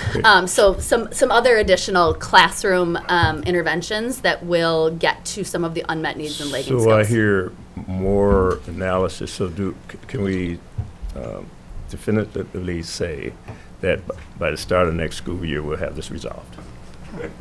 No, I don't. No, I don't think so, James. But let me add to what these guys have said. Yeah. Can go into the analysis, but and we're talking. We all want learning environments that are not disrupted. I mean, so, and we want to intervene and support students. We're rooting for them, and we know. I mean, we hear it too. I mean, if there is a classroom where a student is being repeatedly disruptive, we have to make a change so that they can get what they need and the rest of the students can actually engage in learning. And I think there are two, in addition to what I'm hearing the team offer, which is incredibly important. What are we doing to support children, how to beef up secondary level interventions in particular, meaning for middle and high school students. We also want to acknowledge that there are kind of a couple of drivers. We definitely need to, I think, going into next year, James, do a better job of supporting especially our high schools, but I think our middle schools as well, in having well-resourced spaces where students can go when the classroom is not the appropriate environment for them. Right, within the school building. That has been a struggle for us, and I think that's a really tangible step that we can take in addition to providing more targeted interventions. The second thing I'll say, James, and this gets to kind of the policy concern about repeated incidents of things like fighting. Quinn mentioned, yes, the suspensions are going up, but when a student is getting repeatedly suspended for things like fighting over and over and over again, clearly the interventions that we're providing aren't working. And I know it sounds a little silly, doesn't it? But I think what we're also trying to figure out is how to adjust the policy so that you don't, no child just finds themselves, right? A young adult finds themselves in this repeated cycle, which has a very negative impact on the entire school climate. So we feel like there's a policy adjustment that has to happen there. The current policy is having a negative impact on the culture and climate of our high schools. And I think the opportunity youth work that we're thinking about, how do you make sure that there are more flexible, possible alternative options for the students that actually need them. And it's not about kicking kids out or getting them out of our sight. It's about giving them what they actually need because the school environment isn't working for them either. So I think there are some really tangible changes that we need to make now that won't entirely fix the problem, James. There will still likely be a fight in a high school. I hate to say it. Deal with occasional fights. That's what I'm talking about. How do we get ourselves to where this is an exception and not the rule? That's what we need. Okay, I need to get board members in. TJ, you had a question? Well, I actually have got like a statement or okay, like 4 statement, things then I want to go identify. to Kate. And there's probably some questions in there. I try and boil this down and keep it as short as possible, but kind of really looking at big picture things. Number one, on the policy recommendations, I think that, I don't think tonight's tonight, but I think the board has to decide if we want to do policy revisions this year or not. And I don't think tonight's tonight to do that. I think there are some things that some things Jen mentioned, but also some things around, well, this goes to number 2, is when I look at the policy and I look at the practice, one of the things that's jumping out at me is that we have these universal things that are not appropriate for many of our special education students, and we're not explicit about that in either policy or practice. And the pieces that have been done around alternatives to discipline have some beyond awkward and unfortunate aspects to them that have been shared with me by parents. And I think that that's a place for policy, perhaps, that we could adjust that pretty quickly. But the larger issue of trying to, both the universal practices and the interventions, trying to assess the appropriateness for students with special education and treat that better, because I think that's a big piece.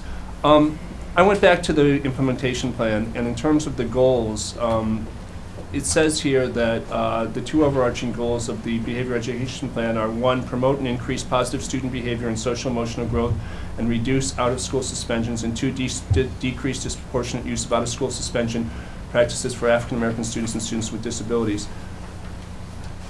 In some sense, I think that we need to pull in to that first clause of that first sentence: promote and increase positive student behavior and social emotional growth. And the rest of that just kind of falls off the goals. Not things that we don't want to see happen, but I think that one of the things that happen is mixed messages going to schools.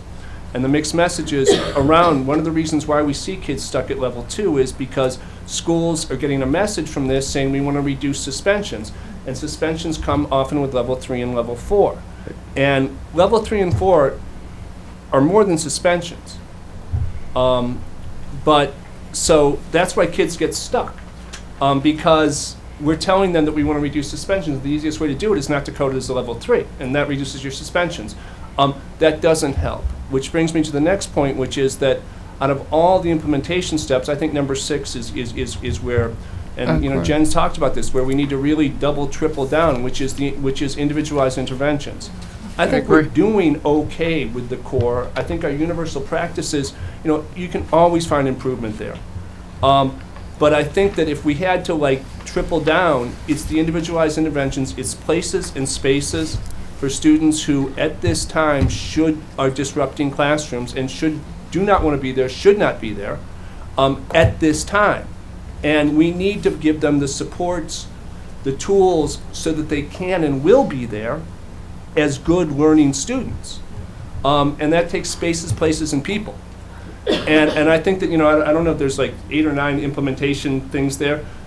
Number 6 is don't throw the others away, but really, I think that's across the board at all levels, elementary, middle, and high school. And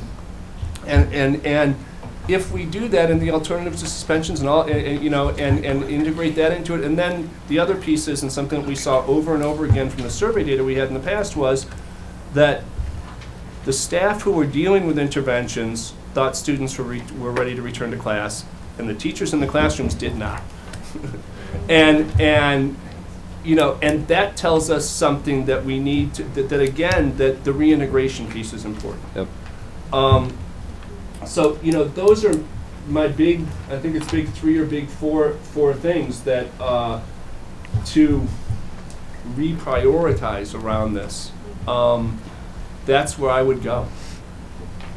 And yeah, that's where I would go. All right, okay. I want to make sure we get everyone. Kate, you're next. So maybe I'll start with James, where you were just kind of not talking about levels or the data, but you know, the messages that we are hearing and seeing in our schools is that the level of disruption in our classrooms is unacceptable, right? And I think we need to own up to that and talk about what we do next. So if there are specific policy suggestions that you have now, I would love to hear them. I do think we should evaluate this policy this school year. I think I would really like to engage in that conversation. I know you're working really hard on this and have made some really good progress. So I'd love to just hear, you know, from your perspective, digging into the policy, what are those specific things that you think we need to change right now? And I think they're in part referenced here. So yeah.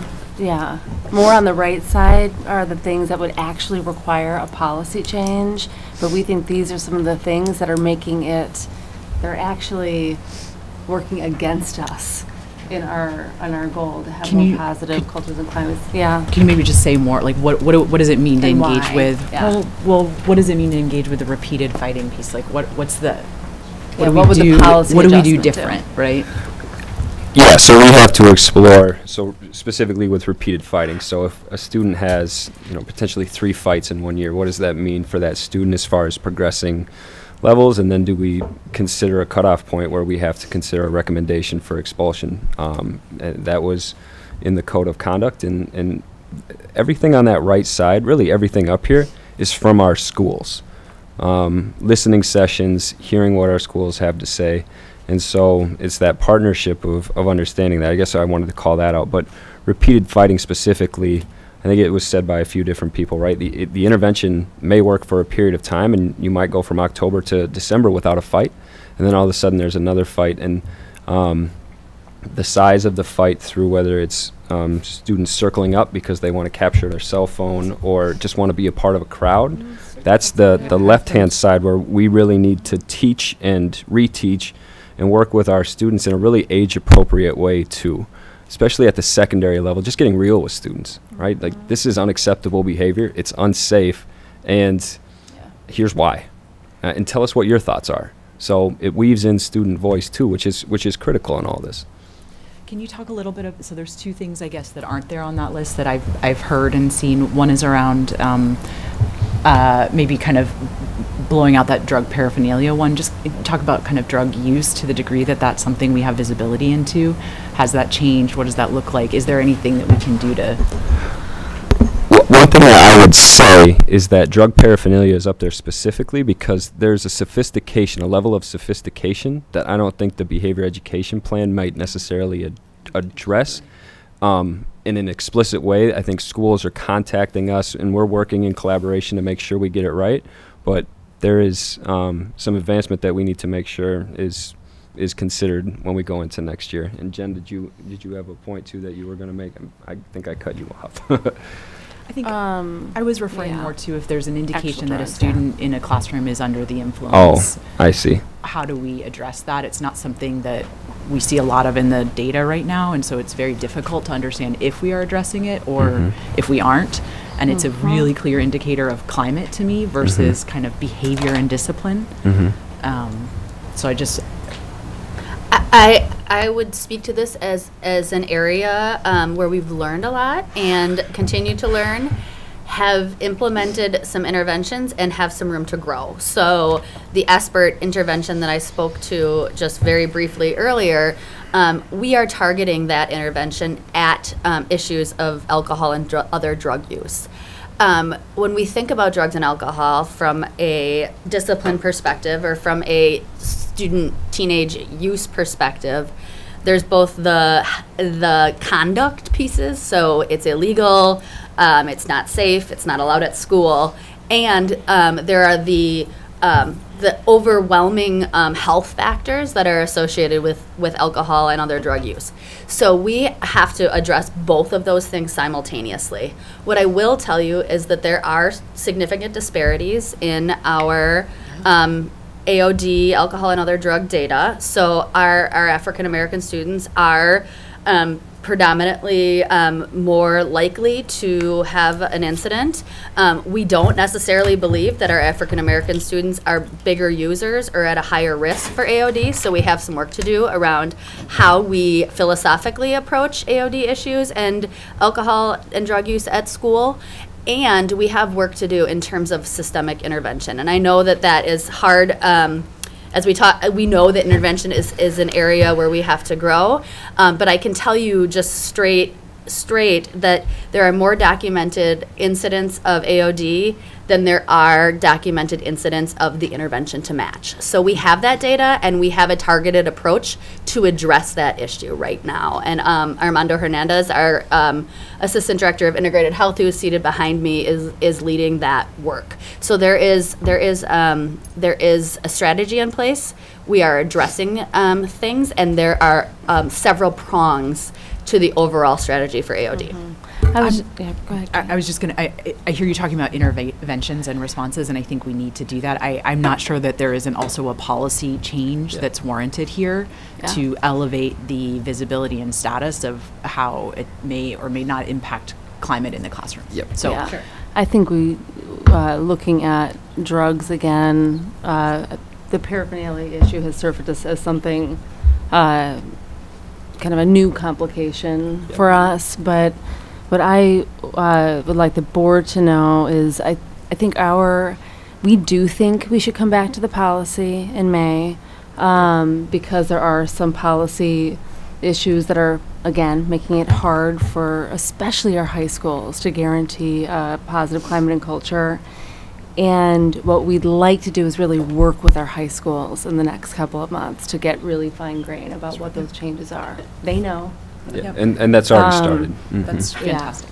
That's great to hear. The last thing that I would just love to put on that list to talk about then in May is just classroom behavior, right? And again, is the policy itself set in the right way to support student learning for all students in the classroom, right? So that's probably enough said at this point. Okay, no, Anna's next. I got to, no one has to raise a hand anymore. Gotcha. Okay. When you're looking at the data, I'm a little bit interested at the high school level. Like, can you guys dig down to even looking at, like, do we have, we have identified certain all the comprehensive high schools, I'm assuming, are the 4. But can we go to, like, classroom level data where we can track which classes are reporting a higher incidence of discipline referrals? And if we can do that, can you talk about if there are any trends, similarities that you see within the classrooms? Yeah, so we are drilling down into that level, and it is not to, I just want to be, it's not to teacher blame or shame, it's to understand what's going on and what teachers may or may not have to be dealing with. There are some challenges, especially as you speak to in our high schools, where class sizes might be high and needs might be even greater. So working with our principals and our student support teams to make sure that proper coaching is in place, that teachers are getting the support that they need. That's already has been started.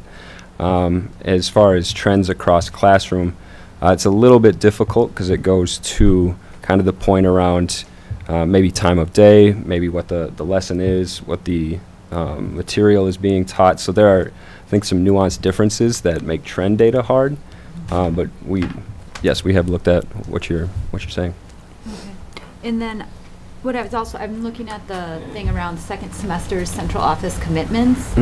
And I guess it's the 5th bullet point is intentional time and space for school-based student services teams to coordinate that one. Yeah. But I'm just trying to figure out, like, I was at West and I think there's like 2,000 students and there's 2 social workers, and I'm just trying to figure out, like, the student services teams are so maxed out. So what is central office going to be doing to, like, if that's what we're committing to, how are we going to get these folks at the table to do this work? Because right now it seems like they already have a lot going on.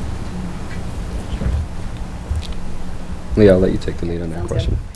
I think there are a few things. One of the things that I have been really keyed into and paying close attention to is how our student services staff use their time and how we can support principals and culture and climate teams to better maximize their time. So how can we, through culture and climate visits, do problem solving and brainstorming, for example, around supervision times, so lunch and recess and before and after school. So how can we work with schools to really think creatively, use some of our other schools across the city that have developed strong supervision plans, and really work with each individual school to see how much we can slowly but surely develop stronger just supervision and those ancillary duty responsibilities. So it's not about saying don't make them do lunch duty, but rather you have a need and you have a resource that is meeting that need, but let's just dig in and take a look and see if we're being the most effective. So that is one piece. The other layer to that is we need to do a much better job of pushing into schools rather than pulling out of schools. So our work with student services teams this year has been much more embedded within. And so our Armando, for example, is attending SSIT, student service intervention teams, and student service team meetings in a few of our schools to really observe and experience their processes so as to truly be able to collaborate, brainstorm, and coordinate a better systems and a better way to access those individuals throughout the day. Now, John, if you want to add anything to that. Well, the only thing I would say is that we take these at a case-by-case basis. So Quinn, Leah, and team members meet with the administrative staff at each school. They look at the issues. I mean, West is in an unenviable place. They had a mid-year departure of one of their student services personnel that puts an incredible strain on the rest. We look at an expanding ring, so to speak, of personnel, PBS coaches, the student services team, and problem solve and prioritize like what needs to be done. And I think that the realities are you have who you have, and our commitment is to help teams prioritize what is their next level of work. I mean, there's a myriad of things to do, and our work, we feel, is to help prioritize like the most important next step for schools. Just one last thing. Last thing is just looking at this then on next year. So we're looking at these 4 things maxing out at recommendation for expulsion. No, not necessarily. No. That was my. Yeah, I saw your response Yes. to that, Nikki. Yeah. No, those are just areas that we are experiencing and or schools are telling us they're experiencing where the policy doesn't feel like it is matching their need. And so right now, these are things that are coming up. We need to dig in more deeply to all 4 of those and any other additional areas that we have to address. So right now, this is just our beginning brainstorm, and we will be gathering a whole lot more data and having a formalized proposal than when we have that discussion in May. Yeah, it's more of an acknowledgement that we're stuck, right? Like, we don't necessarily want repeated fighting to go to expulsion, and yet allowing a student to get in a loop of repeated suspensions is not okay either. So there's something that's missing in this kind of progression of responses that's got to be addressed. Dean. Yeah, thanks. I think it's kind of clear that we should have a policy review, and I want to thank a lot of the people that came here today. I think they would all insist that we have a policy review, and I think that's I agree. Also, there was one person who said that they had a 3-minute comment.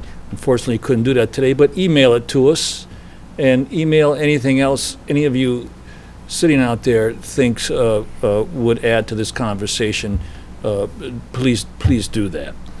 There's a couple things here as far as I'm looking at the central office commitments and the 5 bullets. And I'm looking at 3 particularly, the second, the third, and the 5th one, that are we are committed to working with schools to change mindsets, build strong relationships, and it's right before the policy revision one. Page 12. Yeah, 12, okay. Yeah, the second is kind of like something which is immediate and practical, which an example, kids propping doors. Well, we know when that happens, there should be eyeballs over there saying, no, no, no, you don't get to do that, close the door, and you stop that. That's a simple thing that you are getting to rotate some staff over there when we know what's going on, and perhaps we put some recorders up there so we can eyeball it from a central place, something like that. Those are simple little things that schools should easily be able to do. So the second bullet there, we can do quick things like right away, the next day, that are easy to do, and I don't want for a second to suggest that we're not already doing these in most of our schools. A lot of them already know this isn't a brilliant thing that someone just thought of. This is a real easy response to these things. The second and the the third and the 5th bullet are much more intentional and designed to get at root causes, which we should never stop doing. We're going to increase our mental health teams. We're going to go after the root causes, which is the ultimate solution. But at the same time, we got to be real practical about stopping the nonsense behavior. So we are certainly a school designed around inclusivity of all our kids. We're not going to send kids home and continue on with what we've done over the last 20 years that has not solved anything. It's just perpetuated everything. So there has to be a change. The BEP is designed to change that, and we know where it doesn't work, we got to improve it. So being inclusive does not mean that we shouldn't exclude kids from a school that they are completely almost terrorizing. So we can put them into a time and space that TG was talking about. That's different, so they can get one-on-one attention, so that bullets number 3 and 5, we can have people over there that have the proper training that can supply the child with the resources, the one-on-one attention that they actually need. So we heard about a alternative new plan. It's supposed to start in a week. Well, I don't know exactly what that is, but it could be somewhere separate in the school where some of these children go there and they can get the support and the help that they need, or maybe it's a different place. Maybe they don't get to go to that school anymore until they can really get a handle on the stuff. I don't consider that excluding the child. I consider that getting the child to a place where we can address their needs and continue their opportunity to succeed in school, and at the same time relieving the school of the pressure of what this certain student's behavior causes. So if that's where we're doing, that will work. But we have to be quick on that.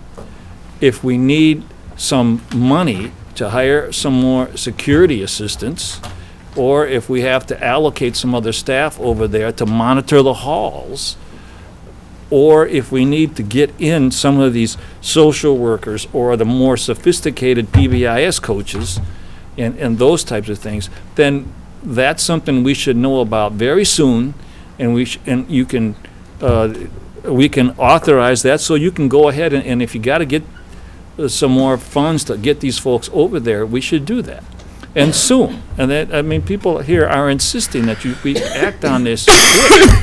So that's where I would like to leave this at, is there are some practical things we can do between now and June when school ends that we should do. And then we can begin to implement these other bullets that are will ultimately address long-term these problems and help us get some information that can help us be more proactive when stuff like this starts to happen. All right, thank you, Dean. Mary? Yeah, Dean, I couldn't agree with you more. I mean, this is a 32% increase in high school out-of-school suspensions. All the work is good work, but it's not work, at least that I have seen, has a type of rapid impact. And what I'm afraid is you start to get to this level, and it's starting to become more and more acceptable behavior for other kids who may not be acting, but all of a sudden, well, you know, they go with the group. And Dean, I think we have to have an alternative, and we have to get it ready as soon as possible for this next school year, be able to pull kids into an environment in which they are getting the support that they need to be successful. And I think any other plan, any plan that doesn't rise to that is not going to change this, because not only have we seen an increase, you haven't seen the same increase in the number of students. You've seen an 18% increase in the number of students, a 32%, which means you're having more and more among that. And so that means those interventions are not, on average, working. And I really think we have to get kids in an environment in which they're going to succeed. And in the meantime, they're not pulling more children into this, and they're not disrupting the classrooms. And I think this is a crisis situation that either we are going to take the tough steps, and yet they may not please everyone, but we can't continue to have this. This is a learning environment for all of our students. It's the reputation of our district, and it's pulling away not only resources, but it's pulling away valuable learning time. And I don't know if these statistics, because they are incidents, they're actually things that are happening. If they don't get our attention now, I don't know what we're waiting for.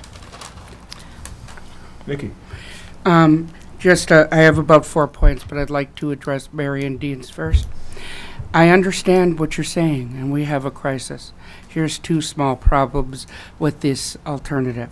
1, change of placement in any IEP within 10 days. 10 days placement constitutes a change of placement and a requirement for a new IEP. That means that every single student that you place there with an IEP must have it reevaluated. That's federal law. Number 2 on it, very simply, we're increasing security. We're increasing security guards. Are we increasing special ed assistants? Are we increasing cross-categorical teachers? Are we increasing people who actually, behavior people who understand it? I understand out of sight is out of mind, but I need to be reasonable on it.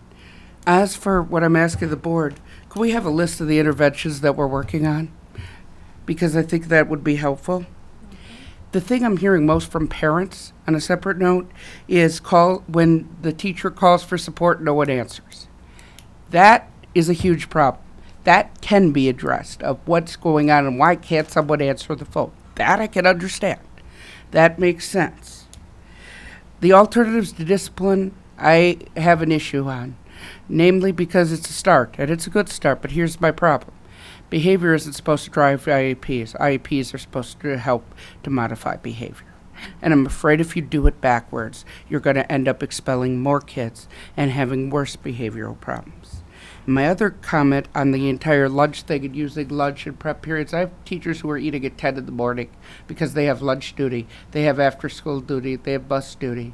The problem being is we have a lot of overworked teachers, and they can't keep up, but I'm not sure that's necessarily the best solution. I'm not denying there's a problem. I'm not denying that we don't need positive solutions to that problem, but these aren't as quick a fix as you think they can be. Thank you, Nikki. No, Laura. So one question I would have. Microphone. Oh, right. Sorry. One of my questions is about a future communication strategy.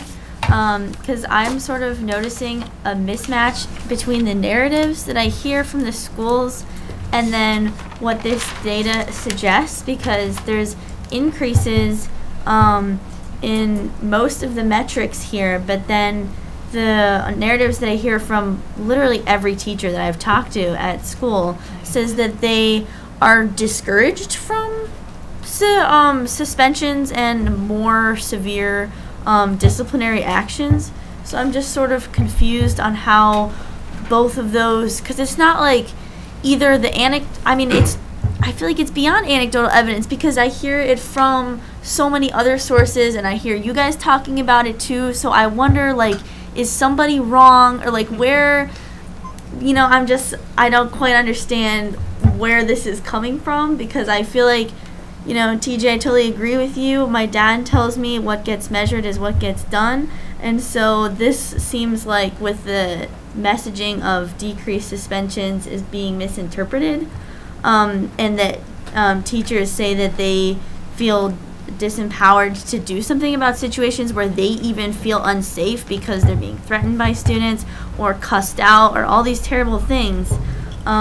So I'm just wondering, beyond these specific interventions, is there like a communication strategy where it feels like the mission is not matching up between the reality in the schools? Do you want to comment on that? Because very good point. Anyone want to comment on that? Because it's exactly right. Expenses are going up, and we're hearing that they're being discouraged. So can't have it both ways. So you guys want to comment on that? Yeah, sure. Sure, I guess I would just say I think that is part of the conversation in the culture and climate strategies or culture and climate visits is in what way are we supporting our school teams to present data to their staff, both district-wide, well I guess it would be district-wide, school-wide, and then individually for self-reflection. I would just add that one of the things that we've looked at pretty closely, Laura, is this concept called in the research failure to warn. And it's about us, how important it is to sweat the small stuff. So when a kid mouths off in class or, just does things that are inappropriate in the classroom, I think what teachers will say that, yeah, they can verbally warn, but when they don't have not the suspension to give out, but another way to say if you're not allowed to cuss in class, and if you do this again, this is going to happen. Are you following me? Yeah. That the small things go kind of unattended, and then before we know it, it's escalated into something big. That's right. So it in some respects, as much as the data is confusing, it also makes sense to me, right? That we've got this issue of students being able to kind of get away with some of the small things, and then all of a sudden they escalate into things that result in suspendable behaviors. So, I mean, there are kind of a couple different levels that we need to be working at. Like how do we, and I hear everyone on the bigger behaviors, right, the students who desperately need our intervention, and which might mean working with them in an alternative setting, even for a short period of time, to ready them for the general ed comprehensive high school environment. But we also have to figure out how to address the smaller behaviors, which gets back to this idea of just high quality, well-staffed in-school spaces where we don't dump kids, right, and let them sit with their hoods pulled up, looking at their cell phones, but right, where we're really engaging them and preparing to go back into the classroom the next period, 2 periods later, right? Yeah. There's kind of a missing support, I think, at both tiers that we can get over after quickly. I don't think that is, it takes months and months of planning in advance. So I think that may be why you're seeing that interesting dynamic. Yeah. Okay. We're not going to do another go around here. So if there's something quick, That a board member wanted to say something quickly. TJ's first. I'll try to be Something as quick. quick as possible. Well, there's so much here, and I wasn't planning on being quick, so now I gotta think fast. I think that a lot of this goes down to what Jen was talking about and others were talking about, is this notion of progressivity, and whether there needs to be a 2.5. I think that that we all have a reluctance to exclude kids from learning environments or to put them in alternative learning environments, but the responses, the interventions, the supports, that the repeated twos aren't getting us there. And so I don't know what that looks like, but I think that progressivity is central. Dean talked about adding security guards. I think that if I had to, out of the implementation strategies, the other one that I think, and pointed to bullet point number 5, the implementation strategies, I think number 7 is also very important, the defining roles. And I think, I'm not real high on adding more security personnel, but one of the things is we have people who should be doing direct service work with students carrying the walkie-talkies. And that's not a good use of their professional skills. It's not a good use of their time. And if we had to prioritize in terms of everything, in terms of roles, particularly direct services with students, not meetings, not data deep dives, direct services to students. And that also means that someone else is going to have to carry the walkie-talkie at times, because that's, my social worker shouldn't be pulling a kid out of a class to have a 3-minute conversation in the hallway. They should have the time to have the hour with them every day, kind of thing, and that's not happening. Last thing is that, you know what? I'm gonna leave it at that because James said be quick. Appreciate it, Kate. I was actually just going to try to summarize for May. So I'm hearing energy around two. I was going to do that, but go ahead. Go ahead. Sorry. And Anna has one quick comment. You want to do that before you summarize? No, it's not going to change. We all I mean, do. it's super simple, right? 2 things for May. One is around policy changes we need to make going into next school year. Those 4 things, and then I think I added 2 more, and one of them was the small stuff, right? Is classroom paper. And then resourcing. So again, resourcing that we can do literally now, dashed into next school year. And I would love that to be as concrete as humanly possible, X SEAs, X walkie-talkie holders, whatever. I mean, pretty tactical, not the 3-year interventions. Yep. I think we need to have that conversation, but at least from my perspective, those were the 2 summaries that I was going to try to make. So, sorry. No, I don't have to do it. Anna. Sure. I agree with TJ. Now I forgot what you said. It was good though. No, it was I don't even remember what Carrying it the was. walkie-talkies, direct services. Yes, direct services. Yeah, I mean, this is such a huge problem. I see it all the time. We cannot have like our student services staff putting all the weight of dealing. I mean, that's pulling them away from what their job is, which is really a lot of times working on behavior and all these things, which is just like feeding this cycle. I just want to say I hear a lot of talk here about these interventions are not working. I really don't necessarily believe that we're implementing interventions. And so until you can bring forward some hard data saying these kids are getting interventions, I will say I don't think they necessarily are getting interventions. So that's my assumption. I'm happy to have it tested. Now, last thing I would say, and I know other folks feel this frustration too, but just one frustration I have around the behavior education plan is that when I look at this slide, I feel like this should have been stuff that we had in place prior to implementing the behavior education plan. And so to come back 3 years in, it's difficult because this is really the foundational stuff that should have been there. And, I do believe in the behavior education plan. I believe moving us away towards punishments to restorative stuff, but I think we got a lot of ground to cover here, but I know it's good. Yeah, thank you. And momentarily, I'd like to turn it over to you to talk about next steps. And if we have more meetings and time scheduled on the calendar to circle back around with some of the safety conversation and some more of the BP conversation. But I just want to comment before I turn it over to you on the alternative setting.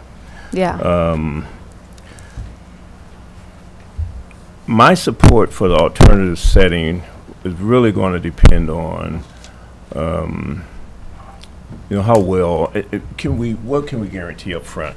Because, and I think I've heard this from the board, and I want to definitely make this point myself, is that, the alternative settings can't be a throwaway. We're not throwing away any kids.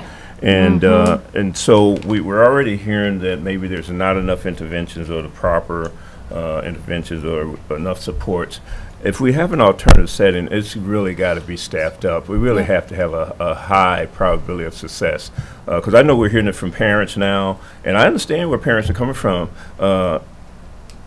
More than half the board are parents here. So I want to make sure we make that point, that we're not just sitting around this table talking, we're parents too. And in fact, I doubt if anyone in this room has been in the district over 25 years like I have. So I have kids, I've been in the district with kids over 25 years. So I want my kids, when I send them to school, to be getting educated and not having classroom disruptions. But at the same time, when we talk about pulling kids out, we want to give them what they need in an alternative setting. And my support for that alternative setting, whatever it's going to look like, is going to really depend on a very high probability of success. And somehow, what that's going to look like and how you're going to prove that up front, that's an administrative issue. And but we have to know that there's got to be some success here, that these kids are going to have a high chance of getting back incorporated into the classroom. And I think that's what we're asking for if we go down that road. It's not just we're going to pull these kids out. So it's got to have a high degree, high probability of success. So because we know that, a lot of the issues we've encountered over the years have been implementation issues. We start out with the right ideas, but we come back, somehow things don't get implemented quite well. So we hear a lot of complaints about the BEP from parents, and BEP is not working, but when you really look at it, it's not the BEP that's not working, it's some aspect of the implementation of BEP. And so I want to say that because I think the board sometimes get a bad rap around some of the policies. And somebody's got to stand up for the board on occasion. I think it's part of my job, and that the board does get a bad rap. I read these emails and we say, well, the BEP isn't working. Well, it's really not the BEP that's not working. Sometimes it's how we make the BEP work. And so so I want to say that because I think sometimes the board don't get defended. We get a lot of flack. And so I want to stand up and say that for the board at this point. So I'm going to turn it back over to you, and for you to talk about next steps and what do you see needs to happen. James, I gotta tell you, I want to just encourage us not to blame one another. I don't think it's just implementation, and I don't think it's just policy. I think all of us own the success of our work around culture and climate.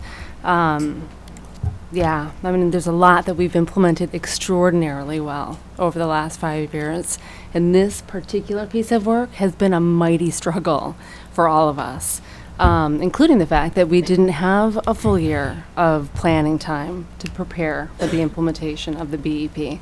In fact, I think we had about 3 months over the summertime.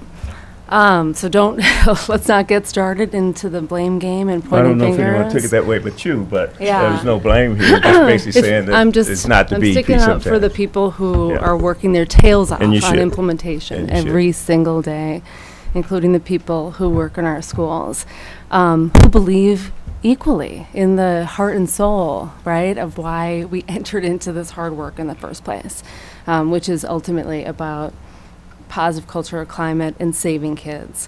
So let me try to summarize where I think we're at. If you could go to the targeted slide, Quinn. I don't know if this was drawn out quite enough, but I want to make sure that you know that there are some things that we're going after hard immediately, especially at the high school level, which is, to Quinn's earlier point, we've been experiencing the most difficult challenges. The first of which is about the 8th to 9th grade transition. We need to make sure that we better know the incoming 9th graders so that we don't find ourselves in reactive mode at the high school level. So there's just, this is about preparation for next year. This work that we launched around Opportunity Youth that Ricardo Hara has been leading, and so many of you have been helping us with. Remember, that work was born out of a recognition that there is a small group of students, and not actually that small, who just are not, that we're not doing a good job meeting their individual needs. And so I just want to be clear that this idea of creating alternative options wasn't born out of this data set, right? This work has been going on for months now. Ricardo, I think, has a phenomenal plan, which included from the beginning this idea of piloting some things in second semester so that we could actually get going on this, right? Stop just examining the problem, but making life better for children who just desperately need it. My proposal on this is that we're going to likely use the March regular board meeting superintendent's presentation to give you an update on what exactly we're going to be piloting, specifically to support the La Follette community, but I don't think exclusively just La Follette. So that plan is coming together as we speak, and we know we need your support in making it happen and happen quickly. So more to come on that. As a reminder, we do have a budget line in our TID 25 budget that was set aside for innovation. We told you at, I think, our first meeting on the Opportunity Youth Project that we were going to want to utilize some of that budget this year to get these pilots off the ground. So just reminding you that that has been the plan, and we want to continue to execute on that plan. Never been about a dumping ground, always been about doing what's right for kids. And then there are some things that we want to shore up just around making sure that the students who might not enter into that program, but who need stronger support around safety while they're still in the comprehensive high school, we're going to shore up, making sure that any student who requires a safety plan, that plan is strong and that we're monitoring it really closely. So just wanted to lift up some of those immediate next steps because I think they're really important. Last thing I'll say on this is I just want to recognize that that race is still at the center of this conversation. We didn't talk about it a lot tonight. I just need to name that. Even the issue that I talked about earlier on failure to warn, I think we are sometimes struggling to warn kids of color. So it's not just about finding punishments to dole out or, kind of threats to hold over young people's heads, but understanding that sometimes we don't warn kids of color because we ourselves are afraid of maybe appearing racist, appearing like we're picking on kids of color, and then when, again, things are allowed to just sort of get by or continue, students are receiving a message that we don't actually hold them to high expectations, love, and care about them. So just needed to acknowledge that this is not about trying to get black and brown kids who have been struggling out of view, but working with great urgency to meet their needs starting yesterday. So I appreciate the time, James. We're on it. Quinn, Leah, and John, I want to thank you for your efforts as well. And the board thanks you, not just Jen, the board thanks you also. Absolutely. Appreciate the work you guys are doing, and this is a tough subject, so I'm sure you came here expecting to have some tough questions. So, always. So again, appreciate the work that you all are doing. Appreciate your comments. I agree with you. I think that we're very hesitant most times to bring up the race questions and to deal with it directly.